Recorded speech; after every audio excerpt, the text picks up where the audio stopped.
Hey, how you doing? Hi, this is ROLLO TOMASSI.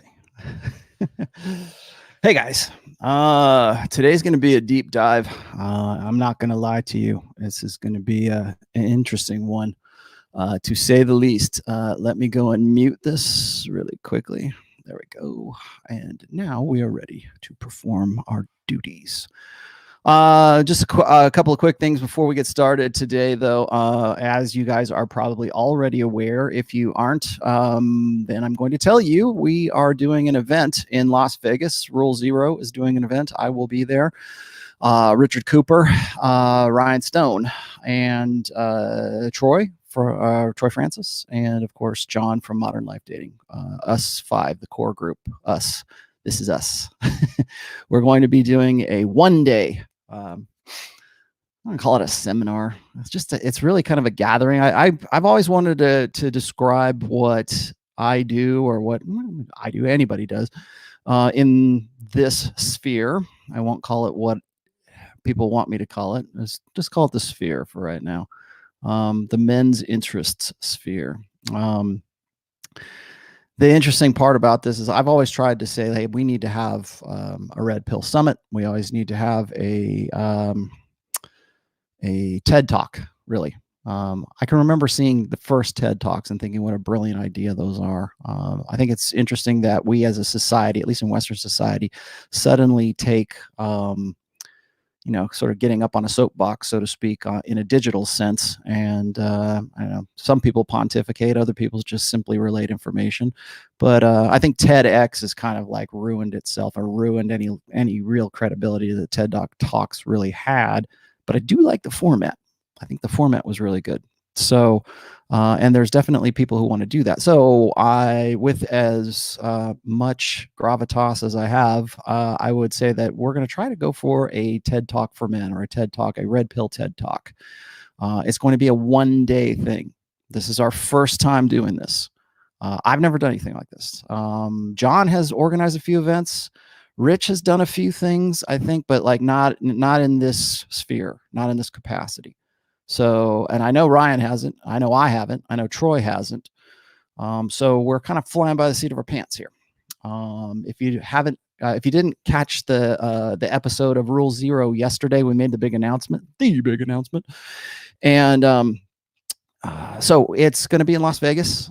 It will be on April 18th. So that weekend, if you really want to go, this is a really good opportunity. I don't know that I'm going to be doing another one this year. It's possible I might. I know that there's interest. So we don't have a second one planned just yet, but there is interest. So it's possible we will do a larger one maybe later this year. We'll see. We'll see how this one goes, because we have to figure out what it is that we're going to do. And we're doing this as a collective. So it's not one guy running the show here. It's just five guys coming together and just sort of saying, hey, you want to all hang out? I should tell you guys how we came to this idea. Well, obviously, I went through a lot of bullshit last June, which I think a lot of people, new information is coming to light, which pretty much vindicates everything I ever said about all the shit that happened in June. And I'll just let you guys go figure that one out on your own. That's not what today's show is going to be about. But when I was unduly locked out of places I should never have been locked out of, people asked me, they said, are you going to do another event? I wanted to meet. I was hoping I was going to see you in Poland. I was hoping I was going to see you in Orlando. I really want to talk to you, shake your hand. I did the same thing. Like, one of the things that I really felt bad about, not being able to be at an event or something was, 2017, 2018, I got to meet people that actually even 2015 when I did the Man in Demand conference. Thanks, Matt, for that $10, brother. In fact, Matt, I'm going to put your name on here because that's pretty cool. I like that shot. I like that Av. All right, man. No, people were asking me, hey, God damn it, I really wanted to see you. And I'm like, well, I didn't even think I was going to do another one. Honestly, and I'm not saying this to gloss myself or anything, but I honestly didn't think I was going to do another one. Got a bad taste in my mouth over this one. So, or the one I used to be associated with. And so enough people hit me up, and Rich was telling me he had something going on in Vegas in April. We were just going to meet up. We weren't even going to make this an event. It was just going to be us hanging out. And then the other guy said, let's see if we can do something here. Let's do a one-day thing. Let's try this. We're going to attempt this. This is us trying to do something. I'm not an event coordinator. I'm not nothing. So I'm a guy who connects dots and writes books and talks to guys. That's what I do. But I'm also a branding expert, and I'm also an advertising specialist, and I'm also a graphic designer. I'm also an art director. You guys know my history, so I don't think I need to go back through that. So we all kind of bring strengths to that. I mean, Rule Zero is really kind of an interesting group of 5 guys, and we all bring something special to the table. So we said, let's just try this. We are, and hopefully it works out. If you're not aware of it yet, go check out, it's on Rich Cooper's channel, yesterday's Rule Zero, and you'll get all the details. We're only selling 100 tickets, only 100 people. It's a one-day event, 5 speakers, that's it. And then we're going to do a poolside chat afterwards. We're going to have some after party. I don't know if it's a party, but I just, sitting down and like, you guys want to, most of the time, it's funny. I spend 1 hour, sometimes 2, 1 hour talking on stage to people and relating ideas. I spend probably another 12 hours talking to guys in little private groups, and people we were hitting me up in the lobbies and hitting me up, and on my way back to my room, I can't even get back to my room without having 10 guys say, hey man, I want to talk to you about this. I have a question. I'm totally fine with that. So I'm actually building that into my schedule. I will actually be in Vegas from the 17th until I think the 20th. I'm flying back on the 20th. So, and I don't live that far from Vegas. I'm lucky in this one. I only have to fly down from Reno. Everybody else has to come take an international flight. So, I will have time, and I'll be available to you. So that's also part of the tickets. They're only $500 right now. That's like the low price of $500. You can, you'll have access to me. You'll have access to a lot of guys. I'm sure there's going to be other guys there too. So while there might be 5 guys speaking, there will be a plentitude of guys to bounce ideas off of. I am still deciding what I'm going to do with my Sunday. So if you guys have suggestions, you can either put them in the chat, or you can put them in the comments below and say, hey, Rollo, I really think you should do this because I kind of want to go shoot machine guns.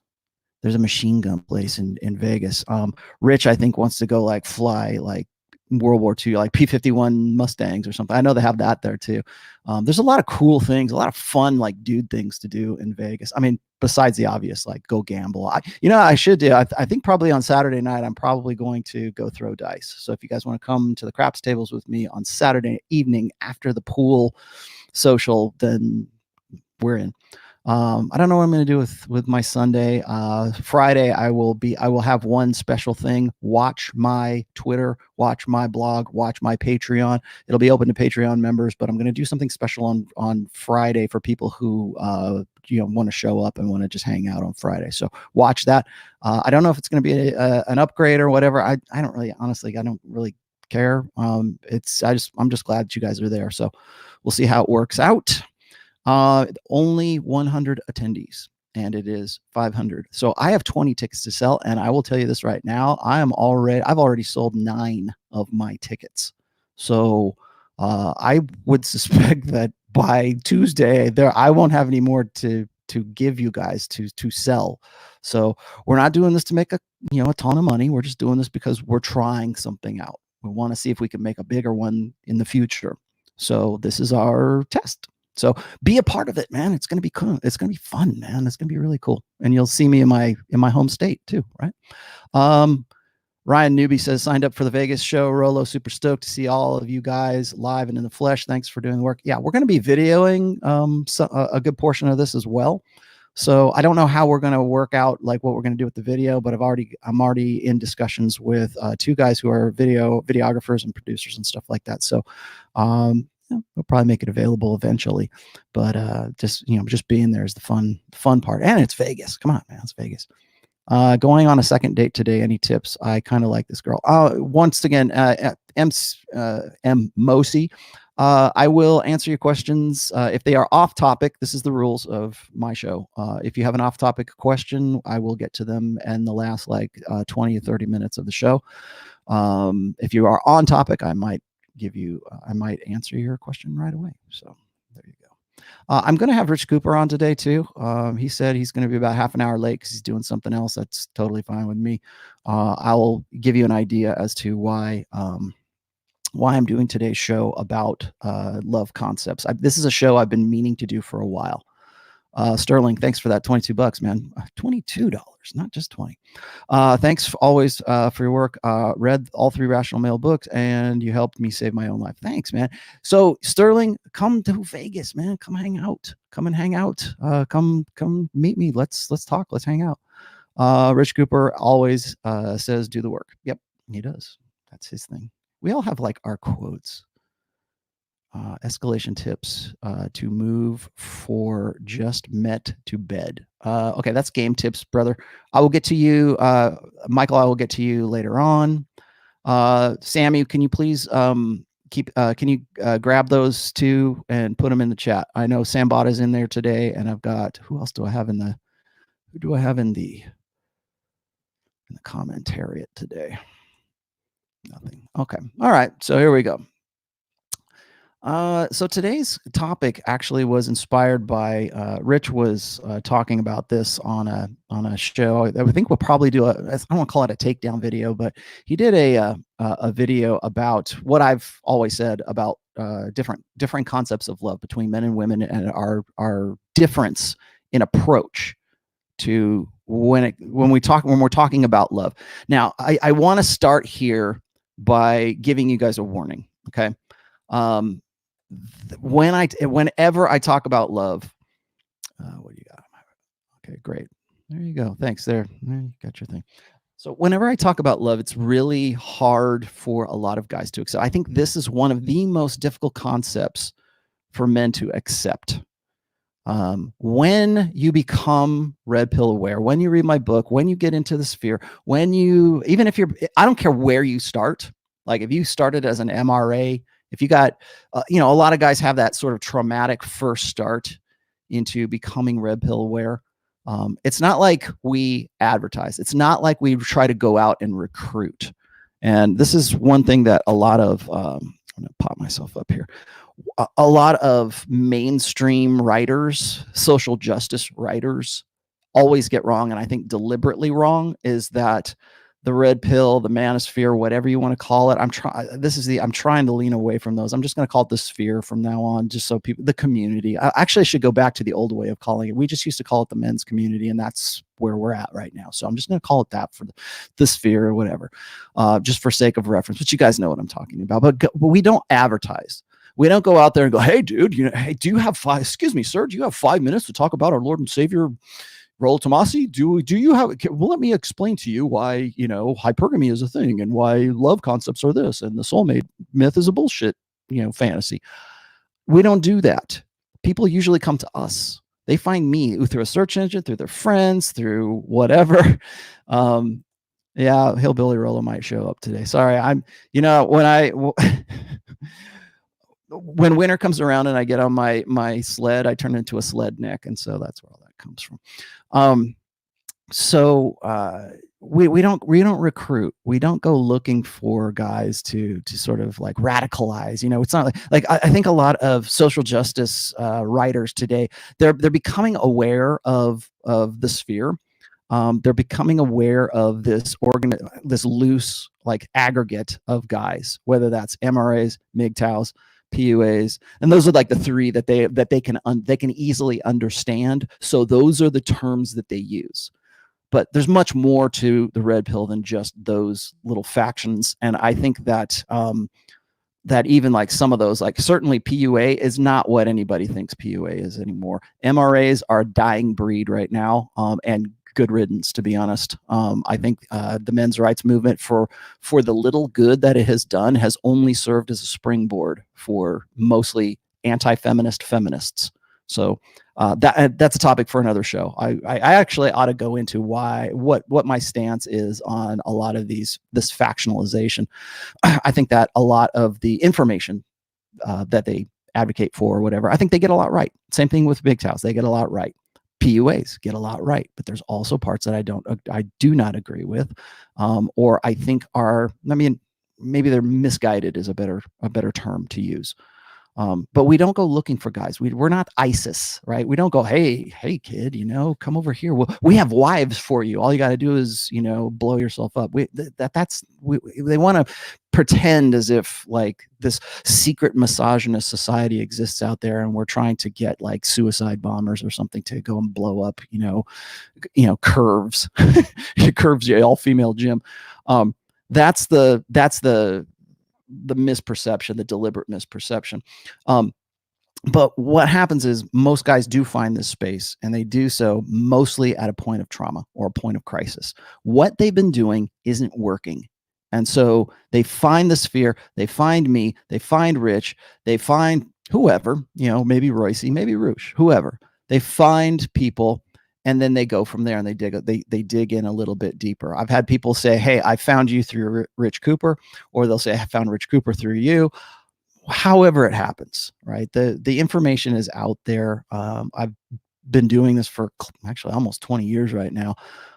So, and we all have our stories, and we all have something to relate. I think every guy has an experience to relate.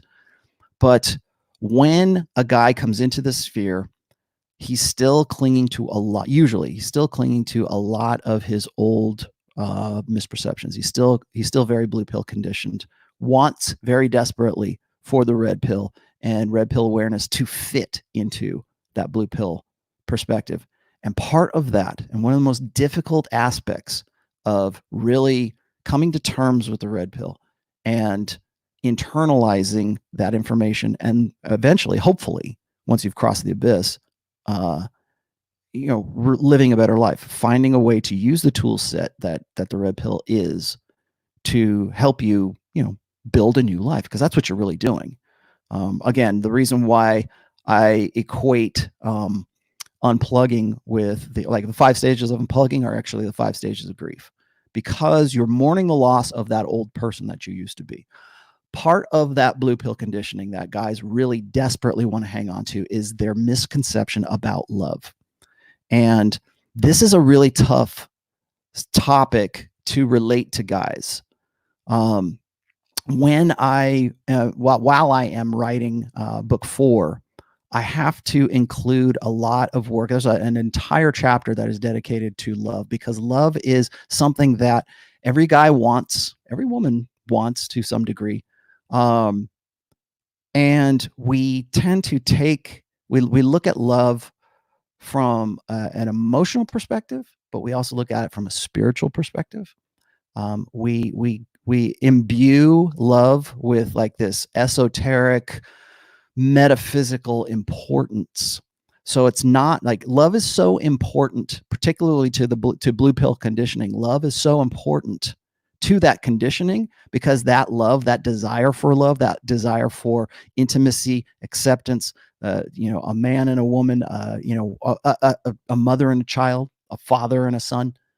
There's that real want for that kind of connection, that kind of emotional connection. And remember, love takes a lot of different forms. It's not just intersexual. Okay. So when I say that men and women do not share the same concept or the same approach towards love, this throws their world upside fucking down, and they don't know what to do with themselves. They particularly if the guy is at a point where he's going through a bad breakup, or he's finally been zeroed out. I don't like if I had to tell guys like the order of reading, like when I wrote the first book, the reason I put the soulmate myth in the very beginning of the book was because I felt like that was the most important aspect of the red pill that guys need to get. They need to understand that. I put the love topics in towards the middle and even towards the end, because you need to get the core concepts. And that's what this is. Understanding the difference, the gendered differences in concepts of love is a core concept of the red pill itself. So you have to really kind of understand where you're at and what female nature is and what male nature is before you can come to the idea that men hold a different concept of love than women do. And this throws a lot of romanticization. It throws all that Disney shit out the window. It throws a lot of what we've been brought up to believe about love from a very early, from even before we were 5 years old, right? I keep saying 5 years old is the point. But even when we're toddlers, even when we're infants, right? You're newborn. It's like, yeah, that's the first emotion. That's the first kind of, it should be anyways. That's the first connection that you make with mama, with dada. You know, that is the first real emotional experience that most human beings have. What is it? There's in the NICU parts of the NICU OBGYN, you know, where the little babies are in most hospitals. They teach the staff there, the OBGYN staff, to, you know, pick up the babies and love on the babies, because they will thrive if they, I mean, they're not gonna die, but like they will thrive. It'll be better. They've done studies, of course, where like they pick up the female, the little baby girls more than they pick up the little baby boys, and why that ought to be, or why is it that we do something like that? There's studies about that, but that's not what I'm getting into. What I'm getting into is that love is really kind of like the first emotional state that we, I think, begin to understand. So it is like rudimentary to most human beings, like the vast majority of human beings. Love is the very first emotion that we really feel, or we have like some sort of like connection with. So for me to say men love idealistically and women love opportunistically, that really throws a lot of people out the door. So here's the warning. I know I'm actually kind of got ahead of myself, but the warning is this, is I get that. And if you're not ready to hear this, log out right now, click out, or wait until you like understand hypergamy, wait till you understand some other core concepts. Because if you're at a state right now where you have been zeroed out, and you get into this, you're going to end up being one of these guys who, I don't say hates women, but it'll end up being one of these guys who believes in the nihilism. And this is where I get called to the carpet on this all the time, because when I say men and women do not share a mutual concept of love, that is, again, that goes against the grain of pretty much everything. Rich, I see you there. I don't see your video stream just yet, though, so bring it up when you're ready to go. All right, I got Rich. I'm going to bring Rich here on just a second, but just let me finish this thought real quick. Gosh, now I forgot where it was. No, it's something that I'm giving you the caveat here. Okay, it's something that is really hard for guys who have been zeroed out to accept right away, because what happens is most guys will say, well, Rollo said that he wrote this. It's actually one of my iron rules of Tomassi, right? It's number 6 is women fundamentally lack the capacity to love a man in the same way, that a man believes that she ought to be able to love him. Now that threw a lot of people for a loop, and I made that a rule because it's, again, core concept, something that you guys need to really understand and really sort of, I guess, ruminate over a little bit. I'm going to bring Rich on here real quick. There we go. What's going on, my friend? What's up, brother Tomassi? What's going on, brother Tomassi? Hail, brother. So I've been doing a little bit of build up here. I talked about our event that's coming up, and we'll get into that later on at the end of the show. Cool. Again, guys, if you have a super chat or you want to ask something that is on topic, feel free to put it in there. If you have something that is off topic, I usually want to save those towards the end. So it's not that I won't get to them. I will. I just want to make sure that we sort of do justice to what we're talking about today, because this is a core concept. Rich, you did a video on this. That's actually kind of what triggered this whole topic. And then there was this other chick she's like basically a YouTube nobody. She's like, I forget, Balraj or whatever. Some other chick was giving you a I want to say it as a takedown video, but it was certainly like No, it's an more like a analysis response video. or like like a response to the stuff that I was saying. Yeah. Yeah, we'll dig into that just a bit, but so you're in the car and you're saying what? I actually haven't watched the entirety of this thing. It's like 17 minutes long. Hang on, you know what? Keep talking. Let me dig up the video that I linked you a few days ago, and I'll find out which one it is so I can summarize it. Cool. That'll work. Give me a second. Center myself up here again. So as far as like when I talk about, and this is something you got into, of course, in your car video, men and women approach love differently. And this is one of the topics that I am asked about, other than like say hypergamy and like soulmate myth and some other things. This is one of those topics that I get asked about a lot. And again, it's you have to know you have to be unplugged to really understand this. You have to sort of be, I'll say in the know, but you have to understand men and women's nature. So you know how I got to the idea that men love idealistically and women love opportunistically.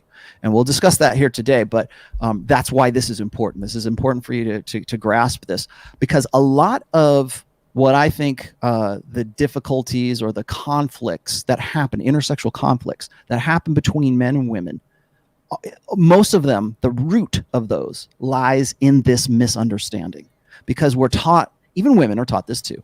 We're taught from a very early age by the village, by whatever, unless you have a very, red pill aware father or whatever, maybe even a mother, unless you have that as your upbringing, you're most likely going to believe that men and women share a mutual concept of love. It's the same thing remember when I got into I actually wrote a couple of essays on this not too long ago about respect. Respect is something that men and women have differing concepts of. Naturally have differing concepts. Love is also one of those things where they have a differing concept. There's other ones too, like duty, I think, and loyalty and that kind of stuff. But respect is an easy one to understand, and love is certainly an easy one to understand. So what do I mean when I say that men love idealistically and women love opportunistically? Before I get into that, though, I have to understand, I want to debunk this nonsense that always gets applied to this argument or this debate or this concept of differing concepts of love, is that women can never love men. Women will just, Rollo said that men or women will never be able to love men, fundamentally lack the capacity to love men. No, that is not what I said.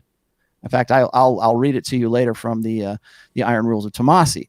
I said women fundamentally lack the capacity to love men in the way that men believe that women should be able to love them. That's the whole quote. That's the whole thing. And it's very important that you get that whole thing, because too many people, especially when they're jilted, when they're a little bit on that Asperger's syndrome, that scale, when they're on that spectrum a little bit, that's when, and especially if they're jilted, if they're zeroed out, if they're pissed off, if they've been hammered flat by women their entire life, I can understand. They're going, well, Rollo said they'll never love you, so don't even bother anymore. Don't even worry about it anymore.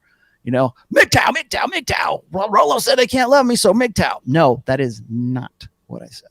What I said is that women cannot love you in the way that most men have been brought up and acculturated by the village, by a feminine primary society, to believe that women can love them.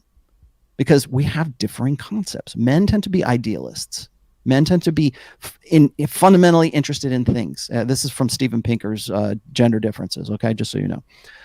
Men are interested in things. Women are interested in people, primarily. Our proclivities, our natural evolved proclivities, push us men to be more idealistic. I use this illustration all the time. We look out on the world and we want to find a way to affect our will on the world. We see a river and we go, damn, I want to cross that river. How can I do that? And you imagine, you have this idea. I have this dream. I have this vision that we could put a bridge across that river and we can go see what the hell's on the other side of that river. That's the thing. We're interested in the thing. How can we do that? How can we affect our will on that? Women tend to be more focused on people. I've said this before when I was talking about the difference in communications between men and women. When I talk about this, I usually use this. This is another gender difference. Is women talk, men do. And so when we're talking about communication styles, Men tend to be more overt in their communications. Women tend to be more covert. Women have a natural proclivity for communication. They have a natural proclivity to understand nuances in facial, posture, what we call sub-communications. They can imply, they can get more information out of a facial gesture or body posture or voice inflections, those kinds of things. Women tend to text more. Women tend to be more verbose, right? Because that's the way their brains are. That's the way that they evolved to have, and I'm not saying that women are they're all like that. No, I'm just saying that that's the natural proclivity. That's the way that the female brain, that the evolved firmware of the female brain is. For men, it's different. We tend to say what we mean and mean what we say. We're interested in the information. We're interested in the information of that conversation between what's the information? How can I use this? What are the tools set that Rich, I'm going to tell you something and you're going to tell me something back, and we're going to have we're going to talk about this. Whereas women tend to be more interested in the feelings. They tend to be more interested into how that conversation made them feel. They prioritize the context. Men prioritize the content. Why is that? Because we have fundamental differences in our brains and our outlooks on the world. Men tend to be interested in things. We tend to be more idealistic. We tend to communicate overtly. Women tend to be more opportunistic, and I mean that in the nicest possible way I can throw that out there, because a lot of people think that when I say, "Oh, they're opportunists," they must be, they must want to just take you for everything. No, that's not what I mean. I think they're opportunistic because of, well, first of all, their sexual strategy, but they're opportunists because that is, the survival, security of offspring, forming networks between other women collectivism is very important for women, because they're the weaker sex. They evolved to be more concerned with their own personal security and the security of their children by necessity. We had to be that way. So when I say they're more opportunistic, I'm not saying that because I think that they're evil or bad or anything. I'm just saying that that's the natural way for most women to think. Can they learn something beyond that? Yeah, and they do all the time. But I'm just saying what their natural proclivities are is they tend to be more opportunistic. They communicate covertly. Men fight in the physical. Women fight in the psychological. So men fight out here, and women fight back here, right? So there's different ways of intra-sexual combat. They tend to be more focused on people rather than things. They tend to be more opportunistic. So, okay, Rich, what do you got for me? I dropped it in the private chat, so I dropped my original version and then her reaction video to my version there. Okay, all right. It wasn't a takedown video that she did. She was just like basically reacting to the things that I'm saying that she doesn't, typically agree with her firmware. Men and women live in two different worlds. We live in boy world, they live in girl world. We see things from her own perspective. So she saw this from her own perspective and responding to it with how she sees my observations. Let me see if I can grab hers. I don't know if you want to throw it up on the screen and share it. But there's the two versions there. Hers is really choppy. It's kind of a really shitty version. Yeah, I see it here. I can throw a couple of things out here. She was just amazed that you were like coming up with this kind of stuff, and I'll just play just a touch of this right here, so we can get it. At least we can get a context. Men here. think like us. They do think a lot like us, and I think that we separate ourselves from men, and we think that our feelings are more important as women, and we feel like we need somebody to love us back. But if he's saying that men are also into like the Disney sorts of love, then men are looking for the same thing. They don't love themselves enough, and they're looking for love from another being. All right, so that's actually a pretty good place to start. I didn't intend this to be a case study, but I think maybe now suddenly it's going to be. So when I see stuff like this, and this is a very common, I guess, perception of when I bring this up to women lose their minds when I say, hey, look, we have differing concepts of love. And most women, because we live in this gynocentric social order, believe, and men too, believe that the way that women interpret the world, the way that women's existence, women's experience is what should define the universal narrative. So if a woman feels something, or if a woman thinks that it's in her best interest to prioritize her feelings above her reason, then men should too. Men should all. And in fact, that's why we raise our boys as if they're defective girls. We do that because we have we have this concept, I guess, that the way that women do things is the correct way to do things now. It didn't used to be that way. Prior to the sexual revolution, you might be able to make a case that things were a little bit more patriarchal, and it was a man's world, right? I mean, really, if you go back and you look at some of the media from like the 1930s, 40s, and 50s, it was a man's world, and men were doing things to progress society and all that, and that cultural narrative, at least in Western societies, changed it really right around the time of the sexual revolution, 1965. I was watching this thing. I don't know if you saw this. David Brooks wrote this article, and there was an accompanying video that went with it about how family structures have changed since the 1950s, or like what happened prior to the 1950s. And so from 1950 up to 1965, we had the sort of romanticized ideal of the nuclear family, which we keep coming reality, back to. But there's still the victimhood mentality that they hold on to from, right. It's like made up in their head. Like you can't be a feminist, or you can't be some version of feminist unless you play some sort of victim role. It's one of the things that Sean Smith did in one of his videos about why you shouldn't date a feminist, right? Because they're inherently unhappy. So they have to manufacture indignation, like you say, in their head about some unfair level of something that's going on in the world that doesn't really exist. So yeah. I originally wrote this about raising boys, but I have an article, and I think one of them was in my third book, because it was about parenting.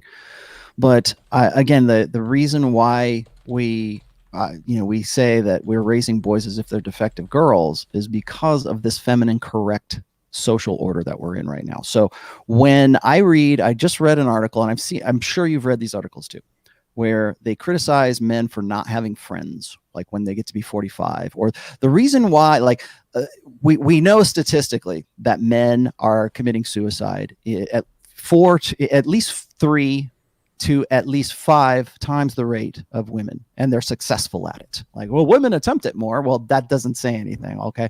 Men kill themselves at least 4 or 5 times the rate that women do. And so with those stats, that seems pretty messed up to just say, oh, well, I guess it's their problem. Oh, it's white men who are doing it, so screw them, let them go die. That seems kind of like callous. So what we have to do is, like you're saying, we've got to find a way to explain why this is happening. And if we can find a cutesy way to make it about women, or to make the real victims of male suicide women most affected, we've got to find some way to turn those stats around. But the reason for this is, or the rationale that I read about why men kill themselves so much, is because they expect men to relate and emote and to share an experience of life that is similar, that is equitable to how women, I believe, that they should ideally live. So when they say, well, men don't have the same amount of friends, or they don't have the same kind of networks that women do. Yeah, of course. It's not because they're defective men. It's because that's not what men do. That's not our natural proclivities. Men are born into dominance hierarchies. Women are born into collectives. Okay. So when guys are dealing with other guys, even when we have a collective unified goal, like we have a project that we're going to build and we're going to do it, and that's what creates networks. When we have something to focus on, when we have a thing to focus on, to build an ideal, to build, to create, that's when men communicate. That's when men build networks. When men are isolated and we don't do anything, we don't have a natural proclivity to relate to other men in the same way that women relate to other women. And that's what this is the problem in this video right here, is she expects you, Rich, to relate as a woman would. And that if there's a problem, if you are having a problem as a man, if there's something that is, women simply do not ever want to hear men's problems. They don't ever want to. They don't, like you were saying before, they don't care about the process. They only care about the results. Yeah. They only care that you're the winner across the finish line, right? Yeah. And So if you have a problem, they want to take that, like, because the problem is like, if you say, hey, or if you complain about something, or if you have a problem about something, you know, women will find some way to turn that conversation around so it reflects back on them. Like Hillary Clinton was saying, like the what was it, the true victims of war are women and children. Mm-hmm. Like, here are the men that are dead, but the women and children are affected the most. And so if you have a problem as a guy, that what that does is it takes attention away from women. It takes that victim side of things. God forbid you're a guy and you ever give anyone, man or woman, the impression that you think that you're a victim. That's why the MRAs will never be successful, because they can't raise awareness about men's issues without sounding like, oh, poor me. Well, why do we have that as an impression? Why do we think poor me? Why do we think that is a thing in the first place? Because we live in a gynocentric social order. Let's play a little bit more of this here. Yeah, play a bit more. The first half of it. It's like a 7-minute video, but if you play like a couple minutes of the first half of it with the statement that I make, and then she responds to the statement, you'll get some frame around exactly what you're talking about as a good example. She said something that was really interesting. What was it? Like, men relate differently. I'll just keep going. Person, and this situation, it happens to be a woman. So let's see what else he has to say about women now. Frame around what I'm talking about. I can kind of sum it up like this a little bit. A man's I can hear it on my end, but I can't see it, by the way. Successful. Okay. A woman's test of loyalty, however, is when the man is unsuccessful. You know, when we get married, we take vows, depending on what religion you're using, but you're going to take vows in, you know, church or in front of the state, and, you know, till death do us part, and richer and poorer, and sickness and health, and blah blah blah blah, and fill in the dots. But that's just a lyric that we recite. That's something that we regurgitate that doesn't hold true on the sexual marketplace between men and women. Now, when I talk about these key components and these ideas, I'm talking about real cold hard truth bombs, not comforting lies. We've been told comforting lies our entire life, gentlemen. We've been told, well, if you just love her, or if you marry her, and you go and do the 9-to-5 job and you do the right thing, that'll be enough, because you've taken vows to love each other until death do you part. Any guy that's been divorced and found out his wife was banging somebody else will know exactly why I'm laughing. There's always that guy, you know, sometimes it's Kevin from sales or Steve from accounting that enters the picture and throws a monkey wrench into that idealistic view of love that we have. And that bubble bursts. And when that bubble bursts, boy, guys, are you in for a little bit of a surprise? So I just want to drop this cold hard truth bomb here for you, gentlemen, so you get your head around this concept. A lot of guys in the MGTOW community that watch my content, and I have guys in my own private community that identify as MGTOWs, believe it or not. So I'm not opposed to the concept. I like it as a short-term solution. But one of the ideas that they'll use is women can't love you. They only love what you can do for them. And that's kind of the cold hard truth bomb. It's a reality. The truth of the matter really is there's more to it than just that. Women can love you on a longer term basis, but it's also related to their options. If they don't have the option to leave. Okay, so what he's saying here is that God, okay, this so voice. He's saying here we go. Here. The first thing he's saying is that she doesn't even know. Okay, so there's more value. Come on, you'll get there. More faithfulness and loyalty in men when a man is successful.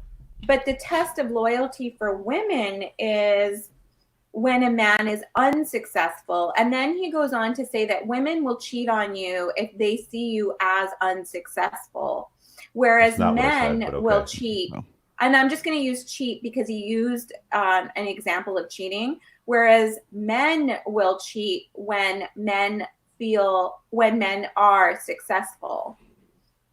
Just pause it for a sec. I don't know. Like, I mean, so you ever see like one of those like pressure cookers when you Sorry. Oh, you pulled me out. No, you ever seen one of those back. pressure cookers when like you put the lid on and it gets really hot and the steam starts coming out? It's like it gets it's like like you almost get that impression that's going on in her head. Like she's trying to compute all this shit that's going on that I just said, and she's not really able to discern it correctly. But you get the idea, right? It, yeah, like the CPU's running on overdrive right now.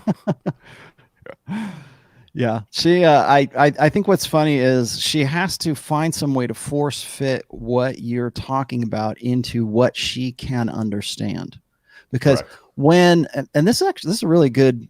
This is a good illustration, a good exercise here, because when you are trying to explain the differences between men's concept of love and women's concept of love, when women believe that their concept of love, their romantic side of things, their the feelings based, the emotional side of the love connection, before whatever to call it, they think that men share that. They think that, oh, we're all on the same page, and men think the same thing too. Most beta men, most blue pill men who are raised from a little boy up on Disney fantasies, and most blue pill guys are raised on the idea that women share their concept of love too.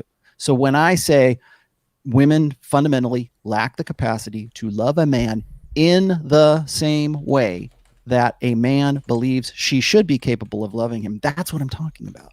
Because guys think their default state is, well, women love the way I think, idealistically, right? It shouldn't matter what you look like. It shouldn't matter what you do. That'd be great, man. How awesome would that be if you didn't have a burden of performance? We sell guys on that all the time. We'd sell men on the idea that it doesn't matter what you do because love is love. And guys buy that and they believe it. And male idealism predisposes guys to think that it doesn't matter what I do. I just got to find the right one. And that's generally like a feminine narrative. Like that's a narrative that a lot of guys get fed from their moms too, right? Oh yeah. Yeah. And and I should say this is sort of a new thing, because the soulmate myth is something that's really kind of come to the fore, particularly for men, since the sexual revolution, right around the 1970s, and when Disney had that shift. We shifted over from like Disney doing like funny little cartoons about mice and Snow White and all that, the classic fairy tales, to the fempowerment narrative. And every movie from Disney right now, Pixar, whatever, is all about, anything really from Disney is all about stressing that fempowerment narrative. The new ones I think they pivoted with Frozen. I think that was the first movie they pivoted into where it was like, we didn't need a male hero to swoop in and save this girl. Yeah. Right? There was no male lead in any of those, right? Or and so we pivot. That's interesting. You should say that. Do you think this, because I know you have a young daughter, and I did too. So when I was watching Disney and I was watching Pixar and I was watching things like The Incredibles was a great one, because the first Incredibles was really good. I thought it was great. The second one was just absolute garbage. And you can see the pivot to the fempowerment girl power. Yeah. She goes to work. She's a special agent. He's a stay-at-home pleb. He's a stay-at-home dad. He's a useless father that can't take care of the children. The kids are running wild around the house, eating cookies they shouldn't, doing all the wrong things, right? Did you ever see Inside Out? Yeah, Disney Pixar, where they're going on with what's going on in their heads. It's interesting how hypergamy betrays itself in those, because it's so funny. She really wants to get with that. Yeah. Well, and in the movie, and I without getting into too much, I saw it a long time ago, like when it came out in the theaters with my kid. Yeah, in the movie, the wife, the mother in that movie, when you're hearing stuff going on in her head, there's this narrative where she's regretting not getting with the Brazilian helicopter pilot, which is her alpha widow. Now we throw that out there and we think it's funny, but with a red pill lens, when you look at that, you can see that they can't avoid the hypergamy narrative without making mom. We can't make mom Leave It to Beaver, right? We can't make her June Cleaver, but she has to have some regrets. She has to have some things. And so in illustrating like what she's really about, we illustrate hypergamy. We illustrate the alpha. We are actually alpha widow, hypergamy, and the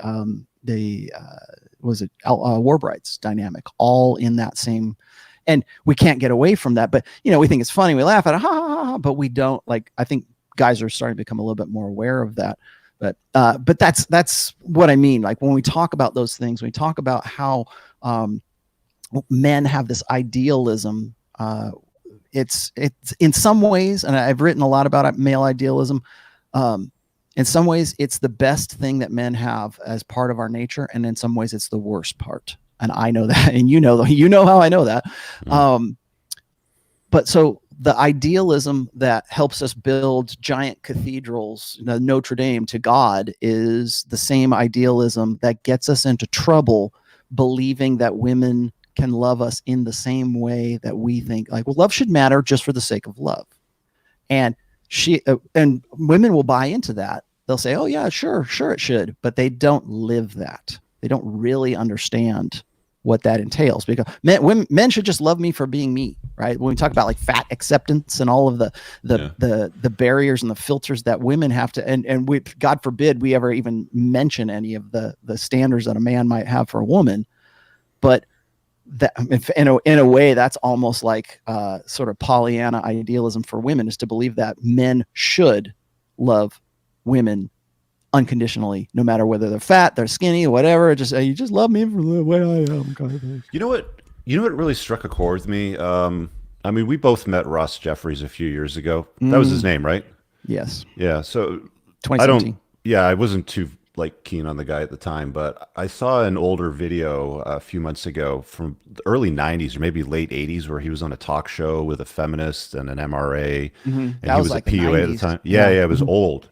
And he said something that struck me at the time. He's, because the audience is, of course, trying to tear him down and rip him up because of what he does. And he's like, look, of course, I follow what women respond to, not what they're telling me. And I think that's really what it all boils down to, is when you set aside all of the lyrics and the stories and the lies and the media and the Disney BS and, like following female dating advice or advice when it comes to women, if you set aside all of that and just pay attention to what they're going to respond to as far as attraction and arousal cues. I think you put that in your notes too, right? But that's the significance of it, right? And as soon as you start to do that, and then you start telling other guys, okay, these are my observations, these have been my experiences that I want to tell you guys, because that's all that I'm really doing when I'm in my car. I don't have a script, I don't have notes. It's like I might have 3 bullet points that I want to cover in the video, and I'm driving, I'm just rapping. Right, I'm just talking shit. Freestyle, riffing it. Yeah, exactly. So when you're paying attention to the response rate on certain things, and then like women hear these things, it's like computation overload. It's like you're overclocking the CPU and it's running on like overdrive, and it's like, okay, this is not something that they're used to, because it's like you said to me earlier on. Women want you to know these things, but they don't want to know that you know these things, sort of thing. Just get it. Yeah. They don't want it. They don't want to. Women don't know. They don't care about the process. And you and I talked about this before. I think we actually did a show about this, about like how, like, we had some guys in the sphere taking you and I to task about how we say, women don't care about the process. They don't care about the struggles that men go through. They just wait at the finish line and they bang the winners, right? Now, I think that needs a little bit of, we need to add something to that, because I do think that women do look for prospects. They look for guys who do have potential, let's say, and because not all women can facilitate that. Not all women can be the woman that's waiting at the finish line. If I'm making myself clear there. That we think of all the hot chicks who are going to wait for the guy who's going to finish the race and win, and they want to get with him, but they don't care about his struggles. And that's the other thing is most women really don't care about men's struggles. That's the operative to understand. But women do look for guys who have potential, because they have to at some point realize, I'm never going to get with the soccer player. I'm never going to get with the winner at the finish line, but this guy looks like he could potentially be a winner. But I'm going to get with him and hang on to him and see if he becomes a winner. If he doesn't, but that shifts though. Have you noticed that women have a lot more patience for that in their 20s than later on in their life? Like they have patience for a guy that has potential at 25, right? He may not have a pot to piss in or a window to throw it out of, but he's got some good ideas, and she subscribes to what it is that he's doing, and she wants to go along for the ride because she thinks that's her best option. But if the guy's 40, 45, 50, if he doesn't have a pot to piss in or a window to throw it out, if they really don't have the patience for any of that potential, an old failure, forget it. Yeah, because the finish line is like somewhere between 25 and 40. for them. Yeah. Where's their finish line is the real story. Well, I mean, really, that's why, and I've seen this happen, and I'm sure you have too, when a woman gets to be about 36, 37, 38 years old, that's when the real crisis kicks in. Yeah. Because it's almost as if like their hindbrain or their subconscious says, you're going to be 40, and that's the cutoff point. That's the Rubicon, man. There's no going back after that. So even at 40 and one day, all of her girlfriends are going to tell her a new narrative, and she's going to start believing, well, this is 41's the new 21, right? I think I'm glad you brought that up, because I talk a lot in book 1 about social conventions, and for women, I really believe that there are far more social conventions that are beneficial to women than there are for men. So when at every step along the way, and I wrote about this in my second book during the timeline for preventive medicine, along the way, when a young woman is like, say, 22, 23 years old, she's got social conventions that build her up to believe in certain things. When she gets to be in her epiphany phase, 30, and she's potentially about to hit the wall, there's other social conventions there that are supposed to like sort of ease the blow. Like, oh, you're gonna hit the wall, but here's a pillow, before you hit the wall, because don't feel like it's the end of the world kind of thing, girl. You're still hot, you still got it. And if not, then those men are just, men are infantile. That's the reason why there's no good guys for you anymore. It's all their fault. You're still a victim. Don't worry, it's gonna be okay. And then when they get to be 40, 50, there's other ones as well. The eat, pray, love narrative. Don't worry. Doesn't matter that you married the blue pill chump back in your 30s.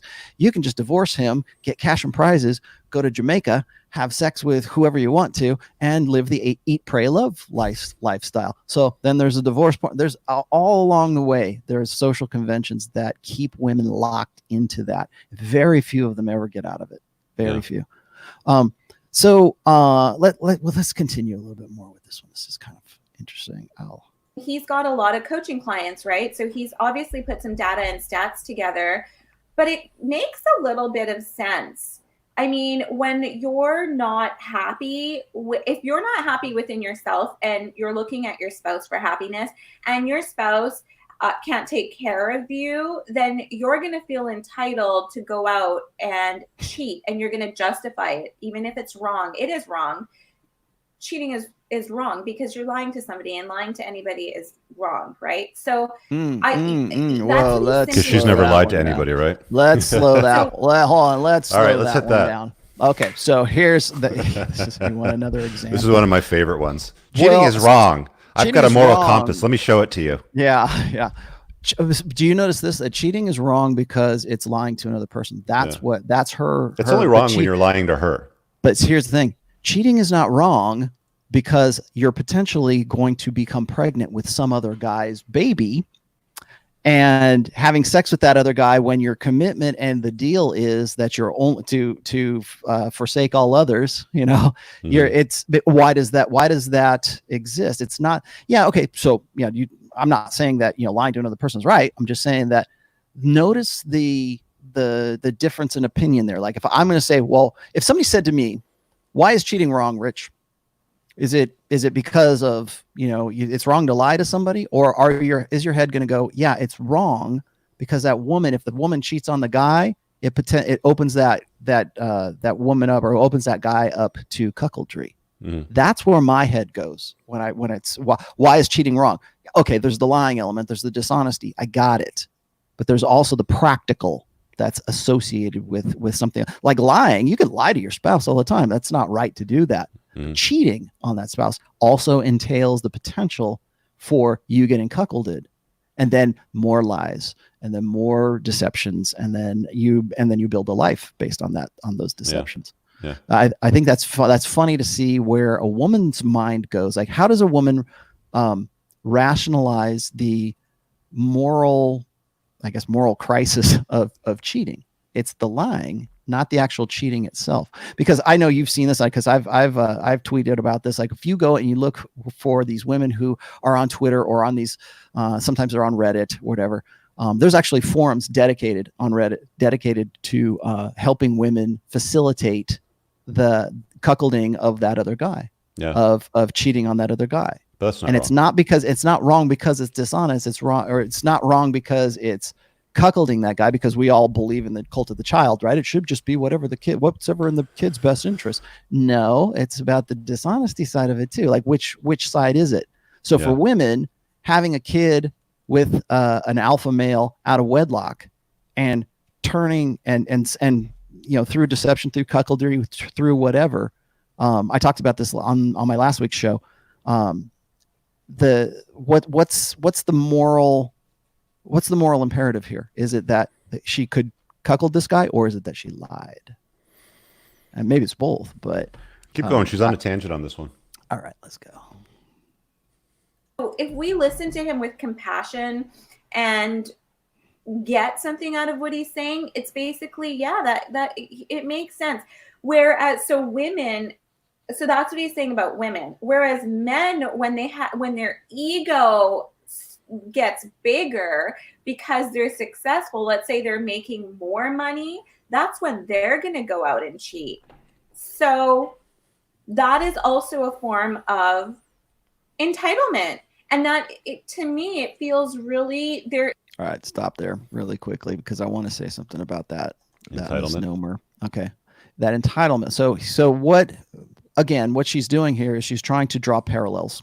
She's trying to draw like notice that she doesn't focus in on what you said about love. She doesn't focus in on the idea that men love idealistically and women love opportunistically. She focuses in on the arrangements between men and women. So she thinks that you believe, you could clarify this for us here if you would, Dr. Cooper. She believes that you think that if you are a successful guy, that you're entitled to fuck the hottest chick that you want to, even if you have a commitment to another woman, and that you're entitled. Like she even used those words. You're entitled to go and do that. Yeah, I've actually had this. I know that a lot of women will use that. They'll say, well, women cheat on guys, and the lying is wrong, not the actual cheating. The lying is wrong. Mm-hmm. But men do it too. Ooh, men do it too. This is the blank slate myth. Okay. So if for every action, a woman, like for every unflattering fact about women's nature, there's got to be some equal and opposite reaction, some equal and opposite unflattering fact about male nature. And so this is very common. So if I say, well, hypergamy like we talked about this with Dr. Smith, if hypergamy drives women to look for based on the doubt, is this guy the best that I can do? And if she can't answer that question, or if it becomes something that is compulsive to her, or something that is, that she has to settle, then she might go out and cheat on you. Women have they've got a different set of really justice, or different set of standards in that term. So if I go and I point that out, go ahead. I was going to say, I think she's also approaching this or viewing this from the lens of victimhood as well, because as soon as I start hearing things like entitlement, I know that, look, I'm in my mid-40s. I'm loaded. I drive nice cars. Like, yeah, I'm bald, but I'm not bad looking. I keep myself, pretty clean, right? Like I manage self-care really well. But it's a good bald.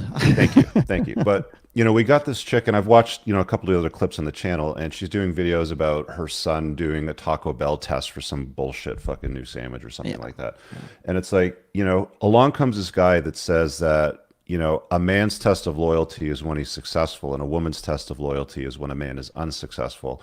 Her CPU goes into overclock drive, and she's steaming at the ear, and she's like, well, that's entitlement. That's not entitlement. That's an observation of the facts.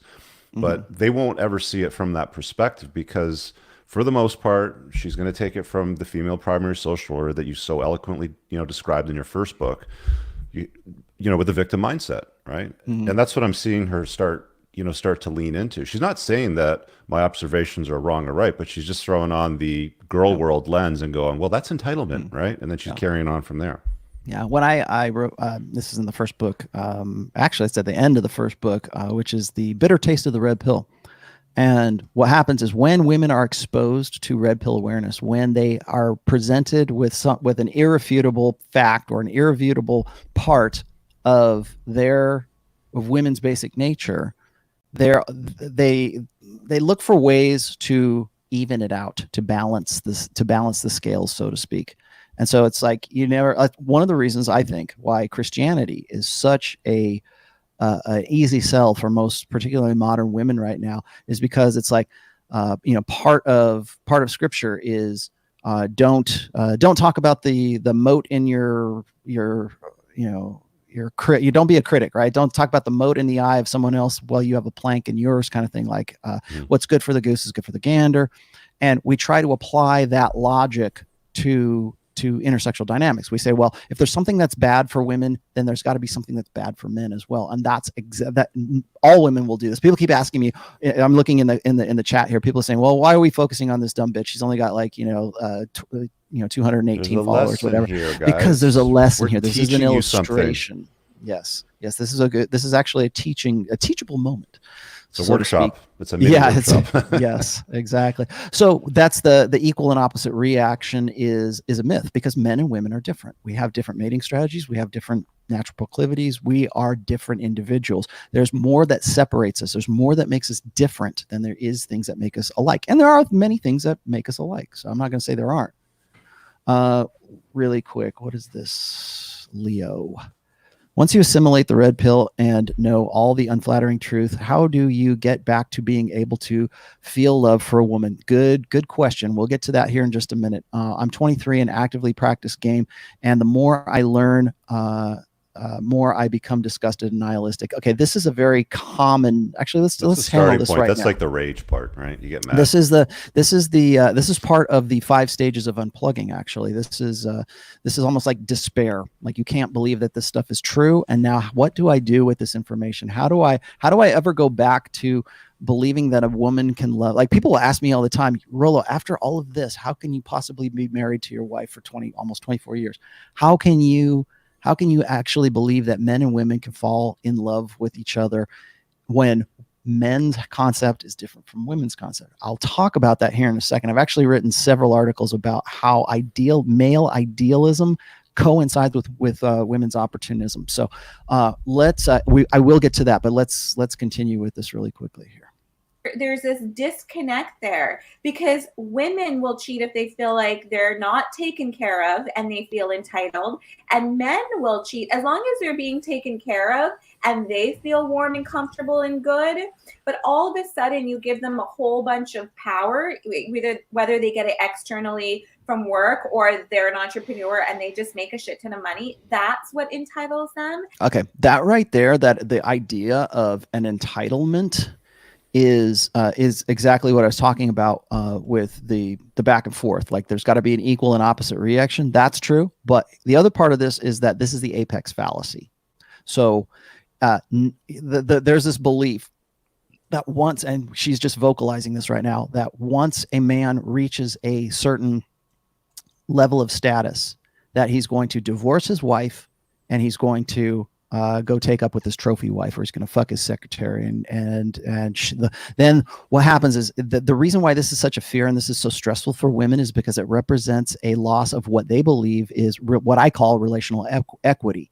She puts all of this support, or she believes she's putting all of this support and all of this time and everything into this guy who she thought who had prospects, right? He had potential, and she helped him build his potential, and she wants to take credit, at least in some way, for that potential. But once he reaches that apex, then the fear is he's going to divorce her and go and take up with a hot 23-year-old trophy wife. And a lot of blue pill guys align themselves with this as well, because they do this because they think that they're identifying with women as well. But that's the apex fallacy. Most men, even most powerful men, do not do this. Look at Jeff Bezos, richest man in the world. Did he go get a trophy wife? No. He went and got Dirty Sanchez is what he got.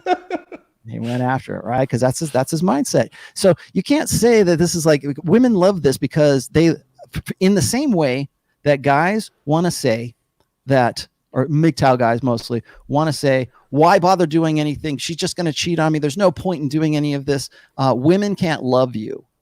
This is the same way as women saying that. Why bother doing any of this if all he's going to do is, once he gets to that apex of his personal potential, once his burden of performance has made him into this, this prince among men, he's just going to leave me for a trophy wife. That's playing on the same fear that men, same insecurities that men who believe that I'm never going to get married, I'm never going to fall in love, women can't really love you. because they're sort of focusing in on that apex fallacy. So let's keep going. Where does love come in to any of what he's saying? And I think that's what he's saying, that these cushy like love stories that we've been told are not true. And this is kind of what I like about his channel. He is literally just giving us truth bombs, and he is going to stick up for men more because, like I said, this is a man's channel. But I want us as women to understand this too. What he said is very loyalty for men. They will be they will digress from loyalty when they're successful, and women will digress from loyalty when men are unsuccessful. She took some notes on you. Just like it feels like she didn't take very good notes. Having a relationship, it's like almost a man eat man world, and women, we are acting right? Just now figuring that out, are you? we also anyways, that's different. I don't want to talk about that. Let's listen to Let's keep more. going. This is really good, I think. That vocal fry is killing me. Hypergamy a lot on this channel and many videos. Just search it on my channel if you're unclear as to what that is. But what it essentially is women always look for the best provisioning male they can possibly get. But there's a little asterisk at the end of that includes a little footnote that you got to understand, and it's so long as they have the option to do so. If she's gained a ton of weight, become obese, and hasn't taken care of herself, it doesn't matter if he's been demoted, lost his job, been unemployed for a period of time, gone into a state of depression and locking himself up in his room. In fact, I'll tell you a story about that in a second. She's not going to leave because she doesn't have the option to leave. She doesn't have the ability to monkey branch up to a better provisioning male because the option doesn't exist. And I've seen this, guys. Like, I've seen guys that have literally gone through the state that I've just explained to you. And the woman, if she had the option to leave, would leave. If she doesn't, she doesn't live. Love is not, just because you have vows or just because you put equity into the relationship and you buy her dinner or you take her on a vacation or you get her that Prada purse that she's pining for, that she's going to love you into perpetuity. It doesn't exist. Any guy worth his salt that's over the age of at least 40. I mean, probably some guys in their 30s will have recognized that women don't love you indefinitely just because you put equity into the relationship or just because you get married and you take vows to do so. It's fleeting. It's very fluid. It comes and goes. It really depends on where she's at. I mean, we always say that women reserve the right to change their mind at any given time. This is just cold hard truth. This is really what this video is. I just want to drop a cold hard truth bomb on this notion of love, just to wake you guys up. And I understand there's some women that watch my channel as a fly in the wall, and they have some thoughts and reservations about the concepts that I discuss.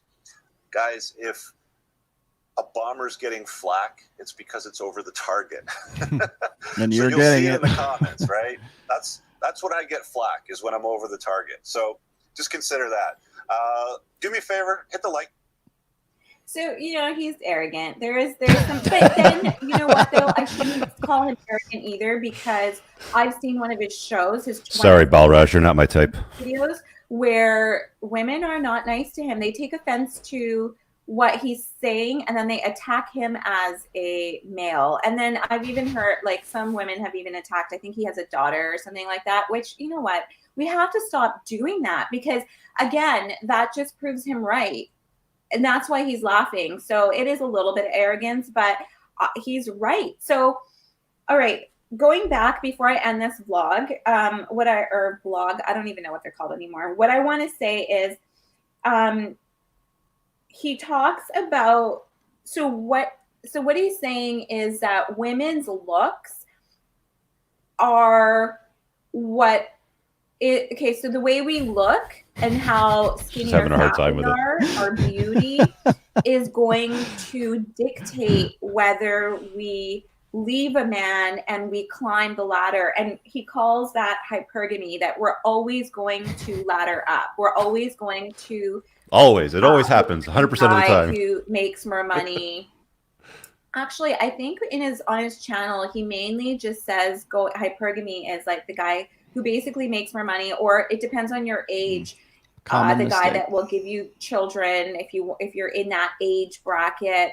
So going back to looks, Yeah, I know. I am now. I'm the heaviest that I have been in a long time. And to be honest, in a long time, I mean, like, I think I was 18 when I was this fat. It's all And about to her be now. completely honest with you, Yeah, I was gonna say that's probably where she's gonna go. She's Yeah. gonna end this right there. You'll notice that when especially when it comes to looks, like she doesn't. Most women will do this. Okay, so if a guy starts talking about women's looks, if that man starts talking about anything, any kind of unflattering truth about women, it always relates back to that woman. It's all I've actually, I really need to do a video on female solipsism and what's the difference between solipsism and narcissism, but it always reflects back on them. So what I've said this before is that women tend to take personal truths as if they are universal truths.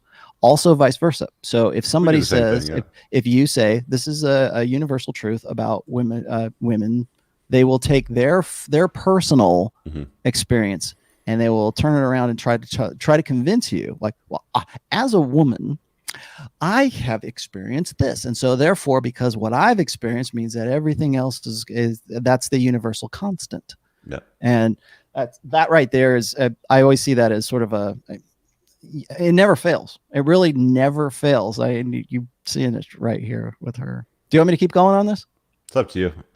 How much is left on it? Does she say anything? A few more minutes. Sucks. 3 more minutes. I can't fit into my clothes. Yeah, I'm doing something about it. I started CrossFit again, and I eat healthy. I'm taking care of myself. Circumstances happen, and like not only to women but to men too. And we all feel disgusting when we're fat. We do. And I think that we have to get out of this like self-loathing state and just accept. Like, I would not want to stay even if I was fat. I hope to God that I don't stay with a man that I don't want to be with. If I don't love him, I don't love him, and I'm going to leave. I don't care if I can't find or ladder up or however he calls, whatever he says. But, you know, he's got some truth in it. And I think that's why health should come first. Health. So you have some truth in it, but she doesn't want to accept that truth, apparently. You know, what's funny to me, and every time I have the conversation about hypergamy with a woman, particularly women who are outside of our sphere, that's usually the first place that they go. Is I love that person unconditionally. I would never leave my husband if he lost his job. I wouldn't. And you know, we can talk about the Chris Rock act. You know, it's like he says, you know, gentlemen, if you lost your job, your wife might not leave you right then and there, but the clock is ticking.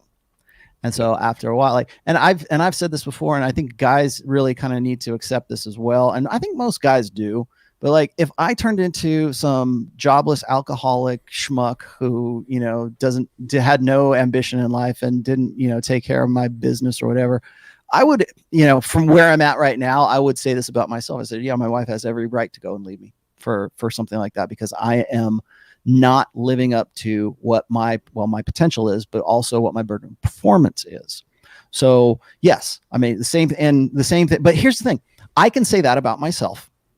But a woman cannot say about herself, if I ballooned up and I got super fat and I stopped having sex with my husband, then my husband would have every right to leave me. You will never hear a woman say that. So well, you'll hear them say it when they're fit. You hear them say it when they're fit. Yeah. But their mind will change if they pull the pin on the fat grenade and throw in 100 pounds, and then they'll say, how dare you? Why can't you just love me for, you know, who I am? Right. Right. And so, it's, you know, again, it goes back to the burden of performance. It's you're always going to be involved in a dominance hierarchy, whether that's with other men, whether it's intersexual, whether it's your job, whether it's your physicality, whatever it is. You don't get to escape that. You don't go say, I'm going to be a MGTOW from life. I'm going to be a MGTOW from working out. You know, I've decided that it's not worth working out, so I'm not going to do it anymore. Like, that's one thing. Like, guys, you look at that and you go, what the hell's wrong with you? But if you say that from women, then, oh yeah, you go, guy. I don't know. It turns into body positivity, right? Like, right, exactly. It's body positive. Well, okay. There's no fat MGTOWs going, I'm body positive. Yeah, right? yeah, exactly. I've never heard that.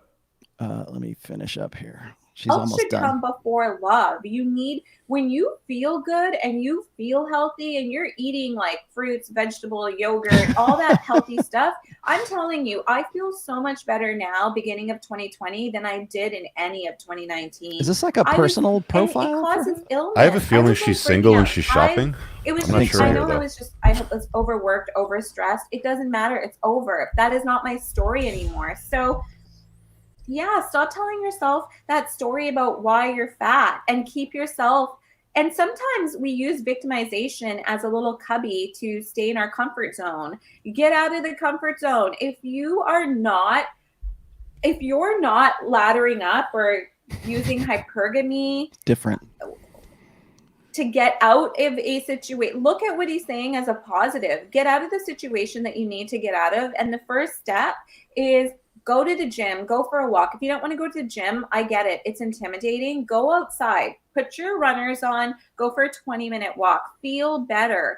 And as you begin to feel better, maybe you'll feel more love and have some understanding for your man. And I've never understood why women find the gym intimidating. I think it's the whole like there's a reason why they have women's only gyms. I don't know if you have them where you live, but here we Planet have women's Fitness, only. Yeah, like we have women's only gyms, and I think that like even at the gym that I go to, there's a co-ed area which is like 95% of the gym space, and they've got a little area off in the corner that's like in a dark room where all the women can go. It's like a women only space right across from their change room. But I think it's for fear of being fat shamed. I think it's for fear of being judged and criticized by peers.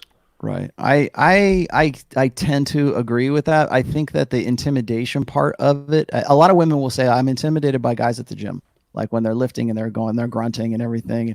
And like even good looking girls, even girls who like actually should be in the gym and they're working out and all.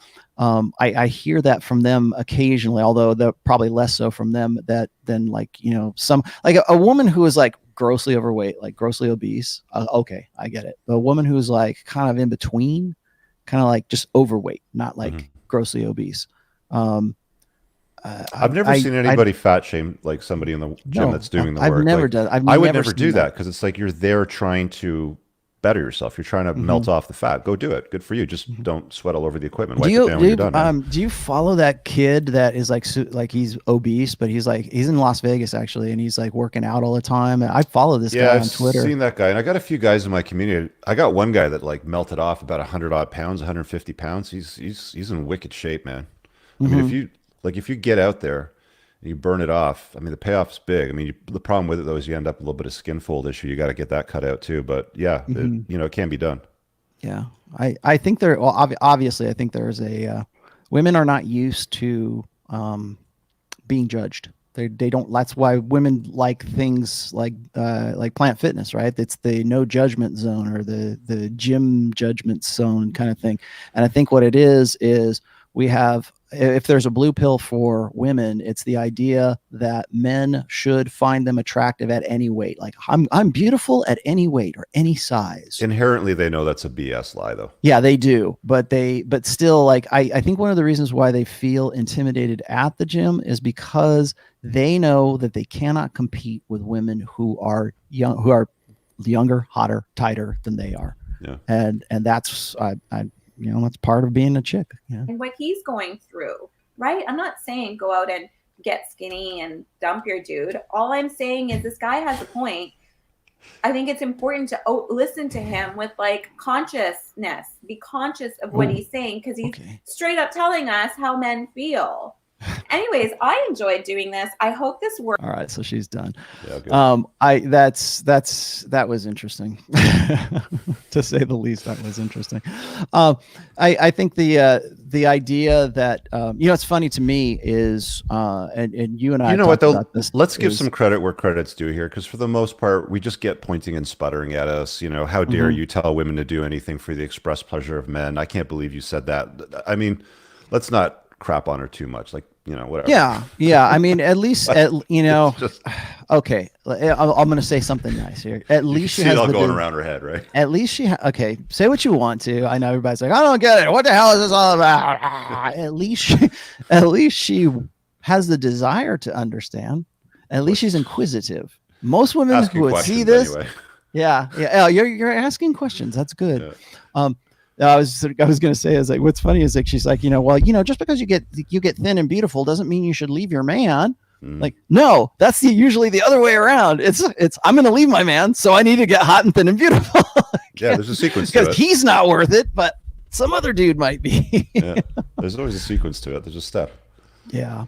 So, I mean, just to hit back on today's topic is men and women have differing concepts of love, and men tend to be more idealistic. We tend to fall. That's why I think like the soulmate myth and one-itis is such a thing for guys today, because we have this ideals. We want to believe, we really desperately want to believe that women can love us in the same capacity that we love women. We men believe, honestly, the ideal situation for men would be able to be loved by a woman irrespective of our burden of performance. And that's really where a lot of guys go with this. I think that's one of the reasons why MGTOW was popular, because it in some way alleviates that burden of performance. Like, I'm not trying to win that game anymore, so why do I even have to play? Why do I have to make myself better? Why do I have to strive for excellence? Why do I have to do any of this stuff if my ideal is not to get with that chick, or is not to make that woman's impression of me or her opinion of me be the measuring stick of my life? So there's a validational element to it all, because they're looking for validation from other people saying, yes, you're right, we should all be doing more of that. Mm-hmm. Oh, what is this? Oh, somebody's got this for you. Hey, Rich, you're too real for today's mindset, and she's already triggered by your aviator classes. Did you ever see that feminist post? I think it was about a year ago, but this like nutty feminist posted something and said that sunglasses are a tool of the patriarchy because we women can't see men when they're oogling us when they wear their sunglasses. Right. Yeah. Yes, you must. So there you go, fellas. Wear your sunglasses as much as possible. In feminist girl world, men would line up in their underwear against a wall, and only men who knew that they were going to be selected anyways should line up against the wall half naked, and women will pick you out of the crowd and take you home. That's pretty much it. That's pretty much what they have with dating apps right now, with things like Bumble and Tinder anyway. Hot chicks can capitalize their hypergamy the most, are the least emotionally invested. Question, is that true? Are hot chicks can capitalize their hypergamy the most, or the least emotionally invested? You're reading that, trying to figure out the question. I'm looking at the avatar of the car, trying to figure out what the hell that is. What the hell car is this? Yeah, I know. It looks like the new vet. Anyway, go ahead. That's funny. Well, I mean, in a sense, it's true. This is just the old adage that the hotter a chick is, the less necessary for personal insight she has, and I think that's probably true. But also, that runs counter. Now, this is totally off topic, but that runs counter with the idea that women are the hotter a woman is, the more insecure she is.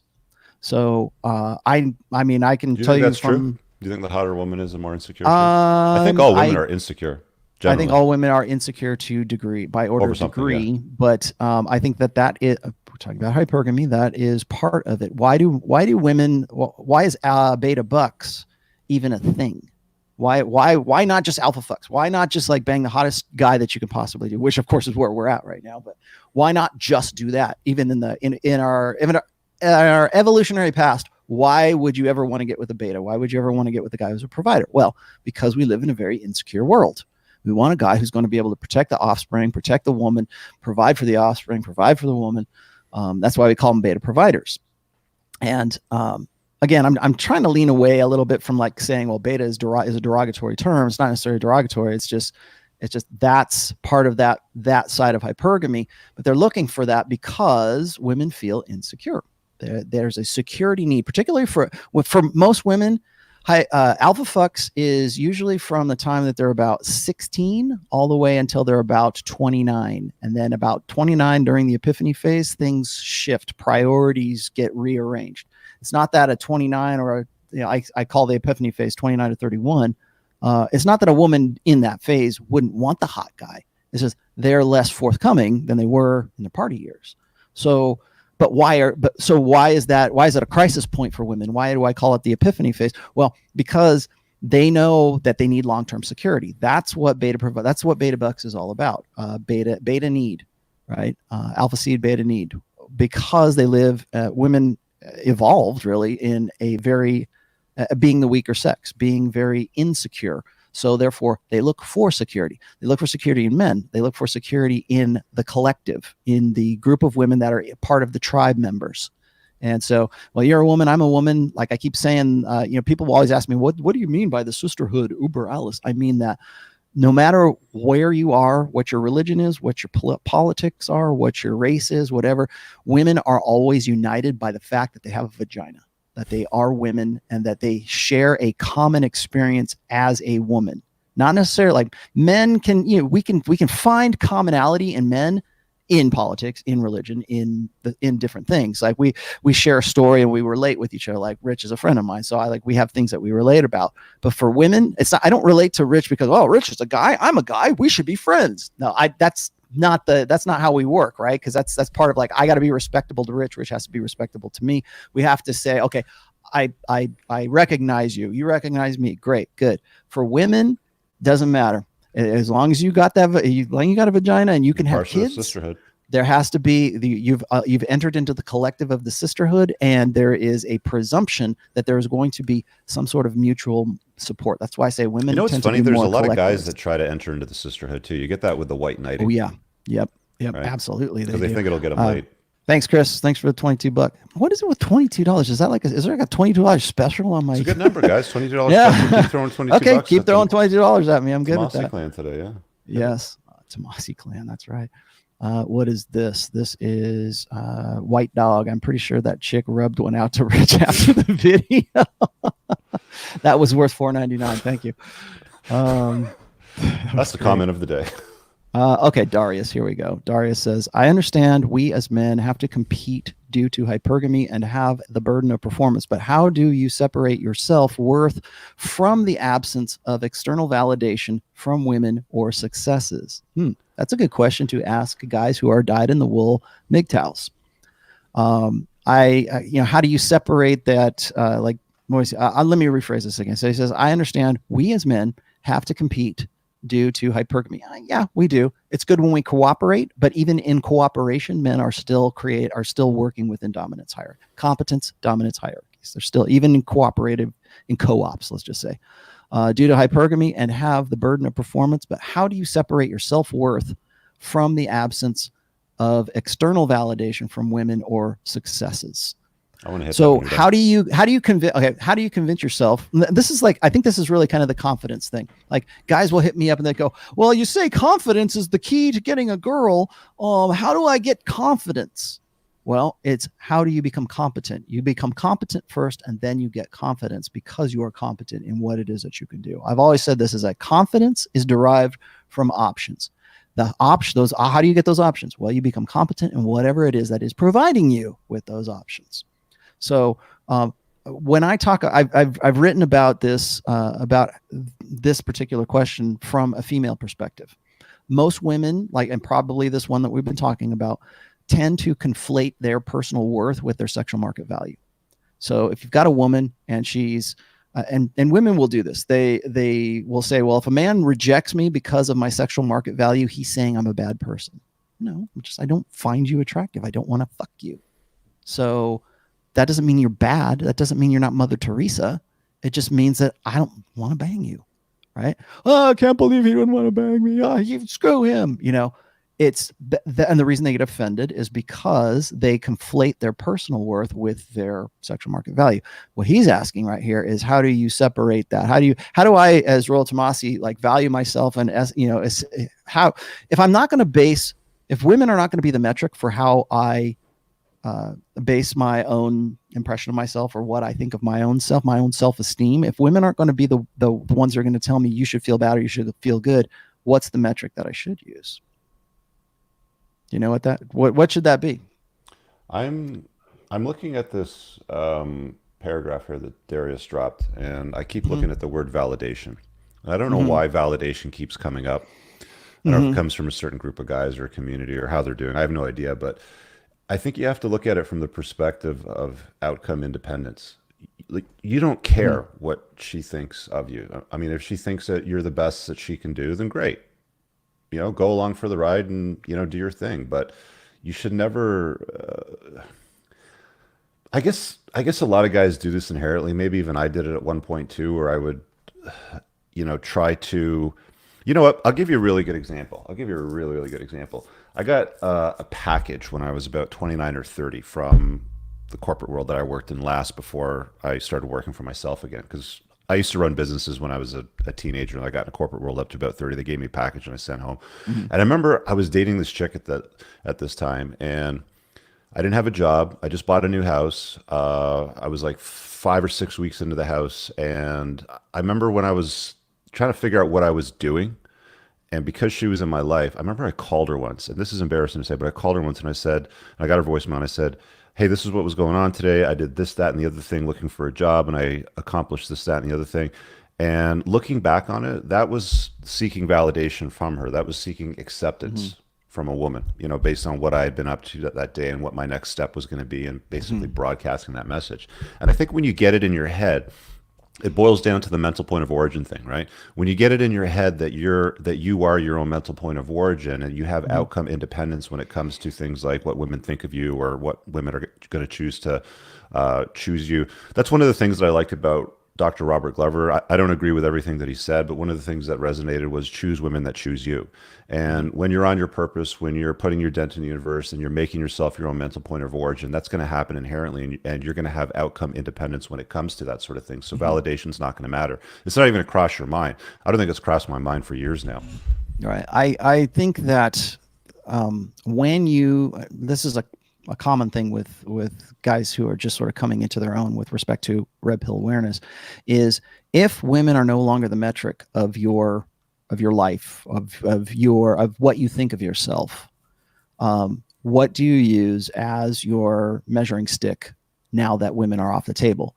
The obvious answer is, well, I'm gonna make myself my mental point of origin. I'm going, like, what I do, my purpose is going to be where I'm going to derive that from. So what are you doing? Like, guys would tell me all the time, well, I'm going to go monk mode before I try to get back into the sexual market. Okay, great. What are you going to do while you're monk mode? Yeah. What, tell me, like, people think that that's like, well, you go monk mode and everything will be okay, and then you come back and you'll be fine. What are you doing? Are you just sitting there jerking off to porn? Are you playing video games? Are you smoking weed? What are you doing? So it's not that you go monk mode, it's what you're doing while you're doing it. And so I think that I think if you have a basis, you have to have a basis for your own personal worth. And that's gave me a video topic, when to go monk mode. I'm going to cover when to go monk mode. There you go. Yeah. You can have that free. Thank you. So what do you use? What's the measuring stick for your own, that maybe that's a good question for the comments for later on here. I think that it has to, first of all, it has to come from what is intrinsically rewarding to you. And you mentioned validation. I think that is a buzzword that gets thrown around, particularly by guys who want to attack guys who are like in the red pill. Well, those PUA guys, they're just doing that. They just need to fuck every girl that has 2 legs because that's how they get validation. No, they're following their biological imperative because they can. They've figured out how to go get laid, and they want to go get laid. Instead of looking at porn on a screen, they want to go be in the fucking movie. That's what they want to do. Yeah, they want to make the porn. They don't want to watch the porn anymore. And it's not that they want some external, like I've always struggled with this, and maybe you have too, but like guys, when they want to attack me, or they want to attack guys like, say, Andrew Tate or something like that. They say, well, Tate's just with those hot girls because he wants to show them off, because that's how he gets validation from other guys. So, or the trophy wife, that we were just talking about, the trophy wife mythology right there. Like the guy who gets up to he's finally made CEO and he divorces his wife and he's going to go and he's going to get this trophy wife just because, not because he wants to bang a hot chick. He can finally get to a point where it's like, hey, I got money, I've got status, I'm still good looking, I can get a hot blonde with big tits and blue eyes.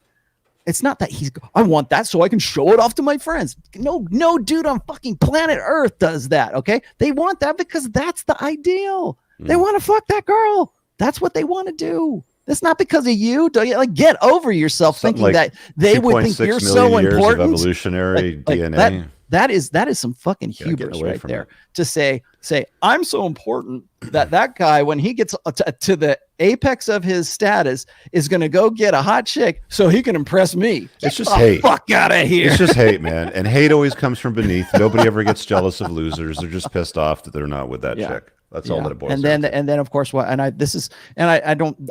Okay, I'm not going to pick on big time. This is an MRA thing. Is MRA say, well, anybody can go down to a bar and just find any girl they want to. It's real easy to go and find a girl. You could just, all you got to do is just talk to them, take them to the dance. All you have to go do is, women are easy. It's easy to figure out how to get laid, but it's hard to figure out how to be a good man. It's like, no.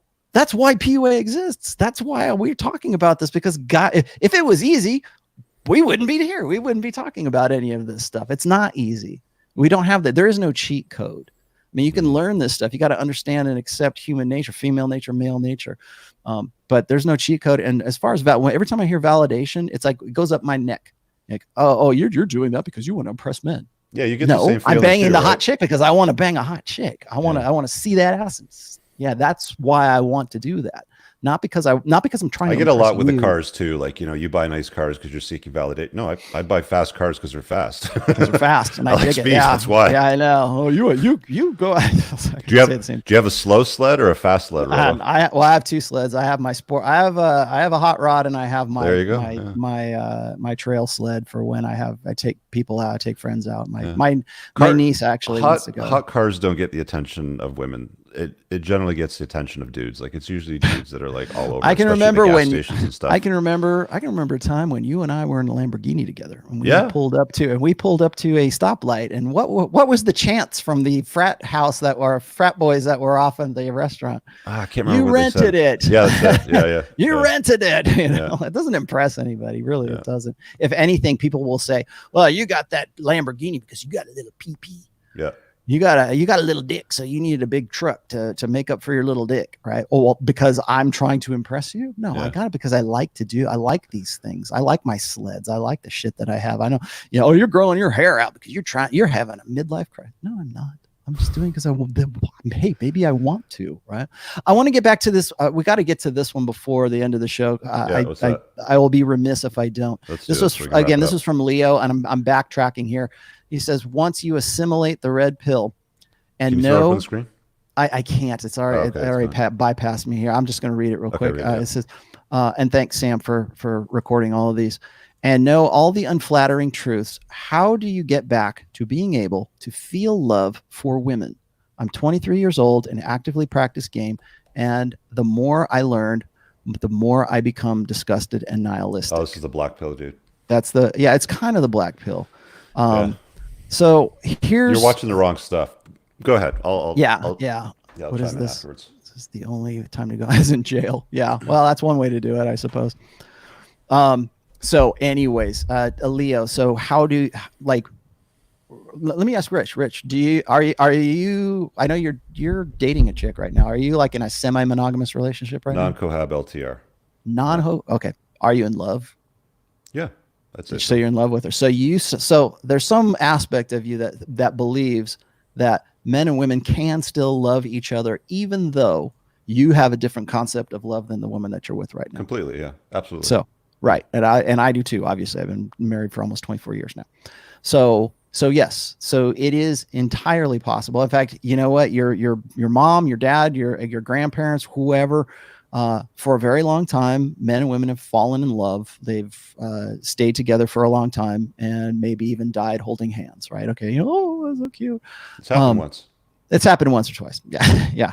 Yeah. So, human beings, men and women, do get together and they do form lifelong pairing in spite of hypergamy, in spite of themselves, in spite of our biology, in spite of all of the things that you would otherwise believe nihilistically that, it's impossible. I'll never find I can't believe in love anymore. And the reason why you can't believe in love right now, you will, but you can't right now, is because you're still clinging to the idea that women share your concept of love. Mm-hmm. And so what I get is this. And again, this is from mostly black pill guys, nihilistic guys, maybe the more maybe the more intense, like hardcore MGTOW guys will say, they'll say that I said that women can't love men. That's not what I said, but they'll carry that over and they'll say, well, if a woman can't love me the way that I believe that she should be, then she doesn't believe in love, and therefore women can't love me. That's the rationale. That's how they think about things. And so what they believe is their concept of love, their idealistic concept of love, should be the only concept of love. It is the only way to think about love, is the idealistic nature that I have as a man. And if a woman can't come over to my way of thinking, to my way of understanding love, then she is incapable of love. Because my way of loving, my approach, my concept is the only true universal concept. And that right there, I think, is almost more foolish than women's sticking to an opportunity. Like when a woman is acknowledges being opportunistic, when she acknowledges that her natural innate way of loving is opportunistic, we call that woman a gold digger. And we say, well, the reason, like, most women are opportunistic. I mean, if not all women are opportunistic, they all have an opportunistic way of approaching love. But the ones who flaunt it, the ones who embrace it, the ones who go open hypergamy, the ones who go openly about their opportunism, those are the women we call gold diggers. Because we say, well, she's only in it for the money. She's only in it for the status. She's only in it for whatever it is that you do that benefits her. Most women are already about that. And the reason that they're opportunistic is because hypergamy and their mating strategy predisposes them to be that way. It's not that they can't learn to put that down, to suppress that. We used to have buffers against stuff like that. And yes, can women come over and understand and love men in an idealistic fashion? Yeah, they can. Can men accept the fact that women have criteria for their love? Yes, they can. I accept the fact, and people say, well, you have a slave mentality. Yeah, you know what? Fuck you. I'll tell you why. Because I can understand that. I understand and I accept that that's where my wife is at. And that's the kind of, and so we have a very good relationship. I have a relationship that most guys would be jealous of. I love my wife. She understands that as a guy, I have an idealistic, way of loving. She has an opportunistic way. And once we understand those things, she can cross over into me and say, okay, I get it. I understand what you're about. And I go, you know what? I understand you as a woman. I understand female nature. I understand hypergamy. I understand how you approach love, and I can accept that as well. And you come and you have this sort of this mutuality that comes between two separate concepts. And this is like really hard for a lot of guys to understand. I have an essay called The Love Experience, where I talk about how an idealistic form of love can coexist with an opportunistic form of love. The problem that we have right now is because we live in a gynocentric social order, we only think that women's opportunism is just insurmountable, that we can, that it means that women can't possibly love you. And so therefore I'm just going to go monk mode and never deal with women anymore ever again. And you sink further into that nihilism. And so, and I know, so that's one side. One side is I get the nihilist guys, I get the black pill guys. The other side is then I get the tradcon fuckers.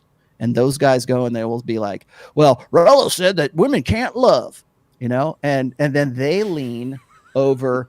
Then they lean over into the personal responsibility shit, which leans over into women's side. Tradcons make me laugh the most sometimes. You're not doing it right. You're not loving right. It's like, no, I've never said that men and women. In fact, I've said on damn near every video I've ever done that men and women are better together than they are apart.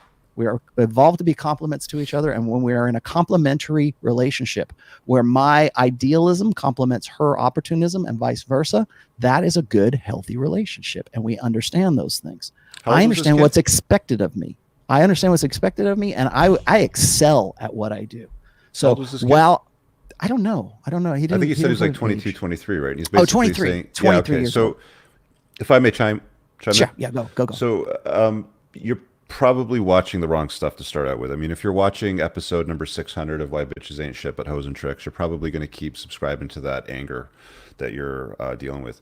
I had a conversation with Dr. Sean Smith about a year, maybe 2 years ago, and we were talking about safe world theory and how that can collapse. And if you subscribe to the soulmate myth, like Rollo's talking about, and that collapses on you. She betrays a trust. She does whatever for whatever reason, and then you get pissed off about it because you realize, oh, okay, so I didn't believe the truth. I believed some comforting lie. Now that's been violated. Your entire house of cards collapse. The whole safe world theory falls down, and then you get pissed off. You get pissed off at yourself. You get pissed off at the world. You get pissed off at women. You just get pissed off.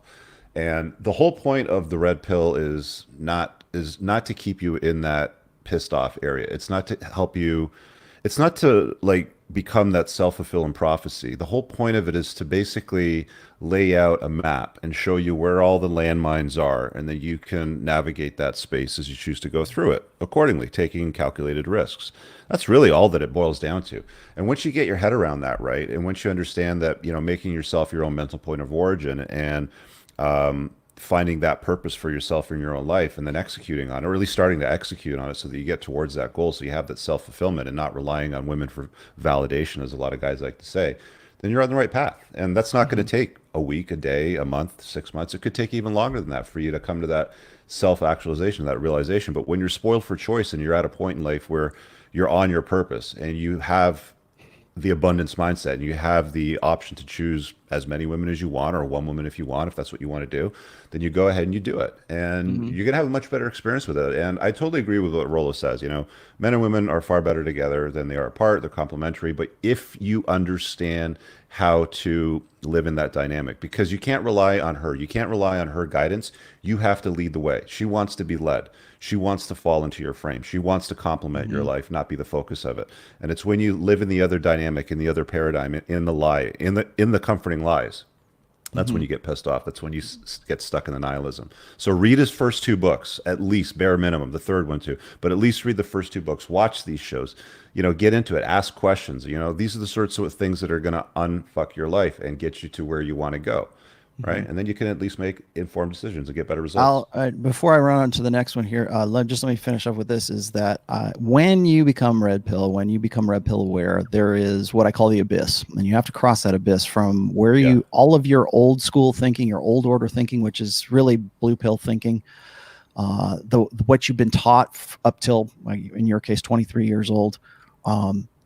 A lot of that, like you said, that falls away, and a lot of guys don't know what to do with red pill, the tools. I think it happens at some point for everybody, right? There's not many guys that are like naturally alpha red pill, with the exception of the alpha Buddha that you described in your first book with Corey Worthington. But even him, he reverted back to a paradigm shift that doesn't really serve him today, right? Right. Same with Tucker Max too. I mean, Tucker Max is following the script in a big way. Yeah. But no, I mean, when guys, and I think that the fact that we even have a thing called the black pill community or whatever, it shows me that guys have real difficulty crossing over the abyss. And what I mean by that is you have to cut off you're cut away from the way that you used to think about things, and now you've got this new data and you don't know what to do with it. You can either use that data to burn your house down, or you can use it to make something great. You can build something new. I always say this is I don't have 12 rules for life. I don't have prescriptions. I give you tools. Most guys, okay, here's your tool set. I give them to them. I don't know what to do with these tools. Can I fall in love? Can I do this? Can I do that? And they don't know what to do with all. And the great thing is guys get overwhelmed by all this stuff. Like Rich will say, reading my book is like drinking from a fire hose, information wise. You don't know what to do with it all at once, and it's really kind of overwhelming. And you're trying to figure out how am I going to get over the way I used to think, and how am I going to use this in a new paradigm? How am I going to figure things out? And what guys don't realize is that those tools are an opportunity. There's I know that was it Dr. Sean Smith doesn't like it when I say the burden of performance, but in a way, it can be a challenge of performance. It can be your opportunity of performance. However you want to feel good about it is fine. But when you have those tools and you have something if I give you a blank canvas and say, here's your life, that other crap, that canvas you had before, we're going to throw that one away. Your blue pill canvas, we throw that away. Here's a canvas, and here's some paints, and here's brush, and here's some things to do things. Paint me a picture. Show me what you're going to build with these tools. Show me what you're going to do with yourself. And that to me makes me proud, because it makes me know that I'm doing my job. I'm the one that's writing this stuff and giving you the tools. I want to see what you do with those things. But before you get there, you have to decide that I'm going to do something with this. I'm going to use this information to make myself into a better person, I'm going to live a better life. I'm going to get a better job. I'm going to start my own business. I'm going to bang hotter chicks. I'm going to do something because now I have accurate information, actionable information. So that's how you cross the abyss, is to realize that you just don't realize that there's more opportunity in a red pill paradigm than being stuck in your blue pill paradigm or stuck in your stupid black pill paradigm. Joshua says, women want security and a guy who is successful. Just what we were saying. What does an already married guy do when he wants to take risks to achieve success, but the wife is hindering that effort? My full message is in Patreon. I'll pick you up in Patreon, but what do you have to say to that guy, Rich? Women want security and a guy who's successful. What does an already married guy do when he wants to take risks to achieve success, but the wife is hindering that effect? Full message. Well, I'd have to see the full message, but yeah, that's interesting because women want the security and the safety, but at the same time, they also, like, their hypergamy is telling them, is this the best that I can do, right? So is she in your frame? Like, are you leading the relationship? Are you leading the marriage? Because a woman that is in your frame and supporting your purpose and your mission is not going to tell you no. She's not going to say that's a bad idea unless she thinks that you're useless and that you're incompetent or not able to complete the task. There's a risk. There's a big risk assessment. I notice a lot of women, one of the things that they always like to get guys to do when they get married is to buy the biggest freaking house possible they can get into. Take on the biggest mortgage you can get into, as much square footage, as many bedrooms. It's a common theme. I see it over and over again. People getting married, people that have been married for a while, they always want the biggest house possible. And I'll tell you why that is, or why I think it is anyway. It's because that house has value and it always goes up. Well, for the most part, it almost always goes up in value over time. So they want that security, right? Because hypergamy, right? Is this the best that I can do? They want to know that if the relationship doesn't work out, if he flops, if he can't hit the ground running, if he loses his job or get things working out, they have something they can put a for sale sign in the front lawn, split it up. She takes her half, and the kids, and Karen goes off to her mom's house, sort of thing. So that's my take on it. But if she's going to support you, and if she's on your purpose, if she's with you on this, she's not going to tell you no. She's going to say, yeah, take that risk. But make sure, like, you've got the ability early on in life, in your 20s, in your early 30s, to flop, fall down, get back up again, dust yourself off, and fix yourself. So that's when you should be playing to win. You guys have heard me say you're either playing to win or you're playing not to lose. I have a show on Thursday night. I got Aubrey Huff on. We're going to be talking about his story. Yes, but I'm gonna watch. You're either playing to win in life or you're playing not to lose. When you're younger, you're going to be playing to win a hell of a lot more. When you're older, you're going to kind of default, because hopefully by the time you've hit 40, you've made your first $1 million. You've got your money sorted, you got yourself sorted out, right? You're going to play a little more not to lose. And that's not always a bad thing, because you've played to win and you've made some mistakes. But if you're going to play to win again in your 40s, hopefully you've made enough mistakes that you're going to be taking a good, calculated, solid risk. So you're going to have to be able to put yourself in a position and say, look, men are working, just sit there, go make me a sandwich, I got this, okay? Right. And if you can put yourself in that position, then you're good.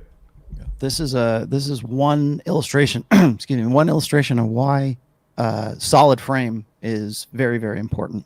Huge. According to the rule number one. Yeah. Fully support that.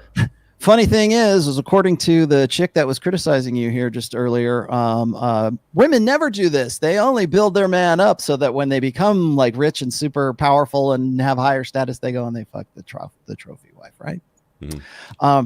No, I was just talking about this with I was doing a consult earlier this morning. I was talking about how frame has to be something that a woman opts into. It has to be something that she is part of, and she has to want to do that. This is also another reason why genuine desire is so important. It's not just about, oh, she really wants to fuck you. Yeah, that's genuine desire for sure. But genuine desire is also her genuine desire to be in your frame, to live in the world that you are creating, to be a complement to your life and not a hindrance to that life.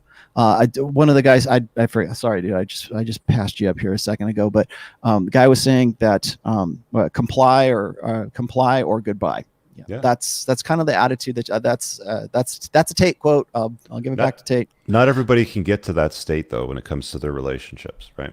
Yeah. Oh, here it is. Boffin, this dude says, in general, women are concerned about the short term. They are risk averse. Yes, that is something to also as a red pill aware guy to take into your consideration when you are in a long-term relationship, when you are with women, is that although they want security, they're only thinking in the now. They're only thinking right then. It's not a long-term thing. It's up to you as a guy to break out of that and have the long-term vision to say that, okay, now that, I'm in my 30s, this is where I want to be when I'm 35. This is where I want to be when I'm 40. This is where I want to be when I'm 45, and have that long-term vision and that long-term plan, because women are not going to be along for that unless you are saying, hey, here's what I'm going to, or you can tell them this or not tell them this, but you need to have the plan. In fact, I've got a great post called The Plan.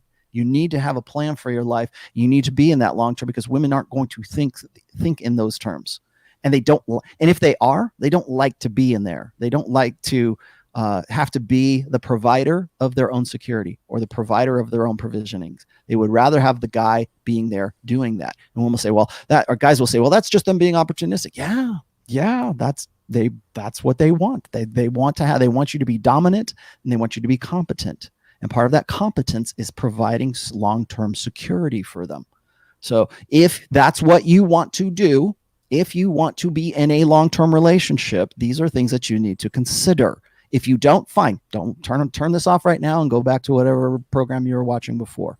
But if that's what you want to do, like guys will say that, I'm sure you've heard this, Rich, is that like every MGTOW on planet Earth will say, well, you can't be so alpha that you can out alpha the state. She's the one that's always in control. Great. That's what you think. Don't get in a relationship. Don't deal with it. If you are, these are things to consider. I got another one from this dude, Amos, who gave me a DM here. I think this is you. He says, wanted to add something you addressed in your show with Rich. The thing about men building confidence is they can learn basic pickup and get a little success with women and gain confidence from that. Most men lack confidence simply because of failing at women. Get women, feel good, and then use that towards getting real work done as a man. I was a bit spendy to send that. Oh, that chat. Okay. So I think what he's asking here is like, what's the process of gaining confidence? How do you get to the confidence that is now? I think there's two ways to think about confidence. The first one is confidence is derived from options. You have to have something, some kind of success, something that you have intrinsic personal value with. So if we're talking about women, what that means is I'm spinning plates. I'm successful with, I've figured it out. I figured out some basic game, and I've got 3 women in my rotation. What that does is that means that with number 4, I'm more confident, and I can take risks with this one and do things in a different way that I wouldn't necessarily if I didn't have any confidence, I didn't have any options, if I didn't have these ones. When you go, here's a good example. When you, assuming you're a working stiff and you go in for an interview with another job to get another job, right? If you already have a job, you're going to be much more bold than if you don't have the job. Mm-hmm. So that's why they always say it's like monkey branching for work, right? So you go and you say, hey, I want a raise. And they'll go, well, we don't got any raises. Okay, fine. I've got another guy that I'm going to go work for your competitor here. Let's deal. What do you want to deal with? You're in a much more powerful situation if you actually have another option, because you're more confident. You're going to go into that interview. Always you're going derived to from talk options, 100% of the time. Same thing works for women. That's how you negotiate. It's like negotiating 101, right? It's like bargaining power. Mm-hmm. Like, how do you have the bargaining power? You have the options. Right? It's basic. The other thing is knowing that you can generate options. So when you get to a point where you've generated options in the past and you may be optionless right now, you know that in the past you've learned from it. You have the experience. You know how to build the car. You know how to build whatever it is that you want to have in your future. Knowing that you can generate options also is a place where you can derive confidence. So there's that. And last but not least, because I'm finally at 2 hours here. Yay. Loving the chat, gentlemen. Thank you for everything. You are welcome. Anytime, man. Yeah. Okay. So we're going to wrap up. Okay, guys. Don't forget, buy them from me. Buy them from me. we have registrations available for registrations open. Tickets are available. The very first Rule Zero Live in Las Vegas. It will be one day only, although it will be a weekend thing. So plan for a weekend. It will be on April 18th. which is a Saturday. So show up on the 17th, hang out on the 18th, and fly out on the 19th or whatever. I'm going to be there from the 17th to the 20th. So I'm going to have Sunday to kind of tool around and do some other things as well. But tickets are now on sale. You have to be a community member. So that means you've got to be a Patreon subscriber for me. If you want to know where that is, it's in the description right down here. You can become a Patreon subscriber. It only costs you $5 to be a monthly subscriber for me. And I'm not doing that so much to get more Patreon subscribers. I'm doing that because we want the guys who really want to do this. We want guys who really want to be in this and be a part of this. It's limited to 100 We've had bad experiences selling tickets publicly. So this is the reason why we're putting them behind a paywall for community members only. Plus, if you're watching our stuff anyway and you're going to come out to an event like this, you should really be in the inner circle with what we do. Right. So we're trying to keep, I guess exactly. We're trying to keep this as high quality as on point as we possibly can. It is only us 5 guys. It is myself, Rich, Ryan Stone, John from Modern Life Dating, and Troy Francis. We're the core members of Rule Zero. It's a one-day thing. So, and then afterwards, we're going to have an after hours kind of thing. If we can do it poolside, that'll be great. We're going to do it rooftop. We'll do it rooftop wherever we can find a good place for guys to hang out and have a conversation about anything. You probably covered this already at the beginning, but one of my favorite parts of doing stuff like this is not standing like there and talking to people or doing the Q&A. It's really like outside of that, right? Like when you shoot the shit in the hallway or in the lobby or at the bar or whatever, at the pool. So do you mind if I drop my link? No, go ahead. So here's my community link. If you guys want to hop into my community, there's a video there when you click that explains exactly what's in the community, what the perks are. And on the events tab, all the information is there for the ticket purchase. That's just mine. Thanks. Sure. Mine is on Patreon. Also, I have a post on my blog. You can just go, it's the lead-in post on my blog right now, which is therationalmale.com. You can go there and get the link, or you can just simply go to my Patreon and you can get it there. It is only $500.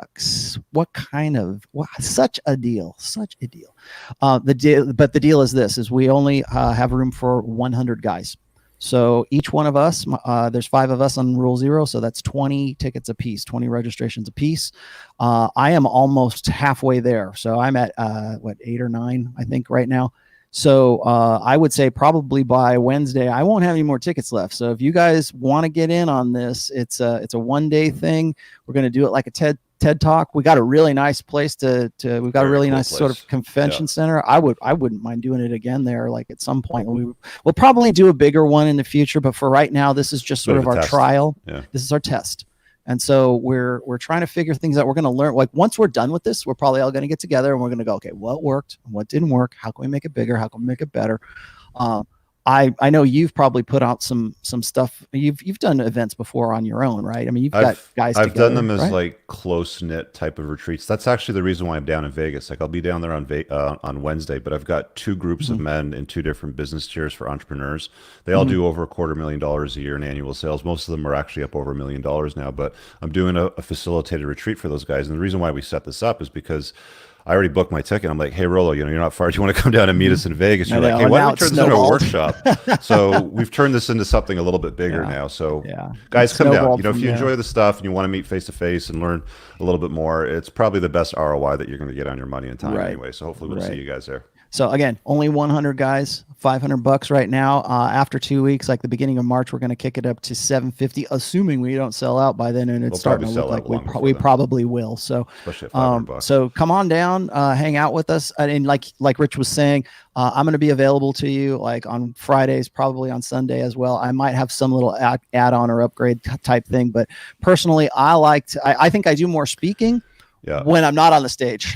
Here's the plan. Like, Saturday is going to be the intensive workshop, like the work stuff. Sunday is going to be the fun day. And my plan is I'm either going to go to the racetrack and drive fast cars around the track, or I'm going to go to this dog fighting school. And you go up with this qualified trainer in this Italian trainer plane, and you basically pop smoke in the plane with lasers and smoke and stuff like that. I know some other guys, I think you were talking about shooting guns. So I want to go. Sunday will be the fun day. Yeah, like Sunday will be the fun day. Sunday's going to be fun.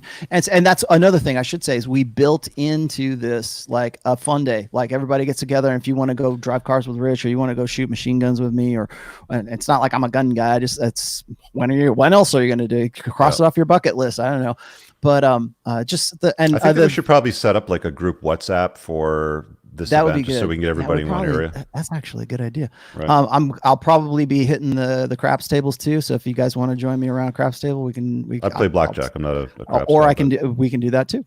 So either way, I can teach you how to play craps. You can teach me how to play blackjack. All right, guys, this has been a lot of fun. Hit the like button. If you haven't subscribed to this channel, please do. I'm getting really close to 34,000 subs here. You get all this stuff for free. So at least pass this on, copy the link, put it into wherever you got to do, on Twitter or on your website or whatever. That really helps out a lot. And pick up my book. I'm always appreciative of good, positive 5-star reviews, so I can bump down reviews by hacks like DDJ. So, which is true now. So now you have an even more. Now we know. You want to hit back. You want to strike back from me. Now we have proof. Now we have proof. Yes, we do. So anyways, that's it for me today, guys. If I didn't get to your super chats, hit me up on Twitter or give me an email, and I'll do my best to get them. I think I might have missed 1 or 2. So thanks, guys. And Rich, thanks for helping me out, brother. All right, brother. See you guys later. Peace. All right.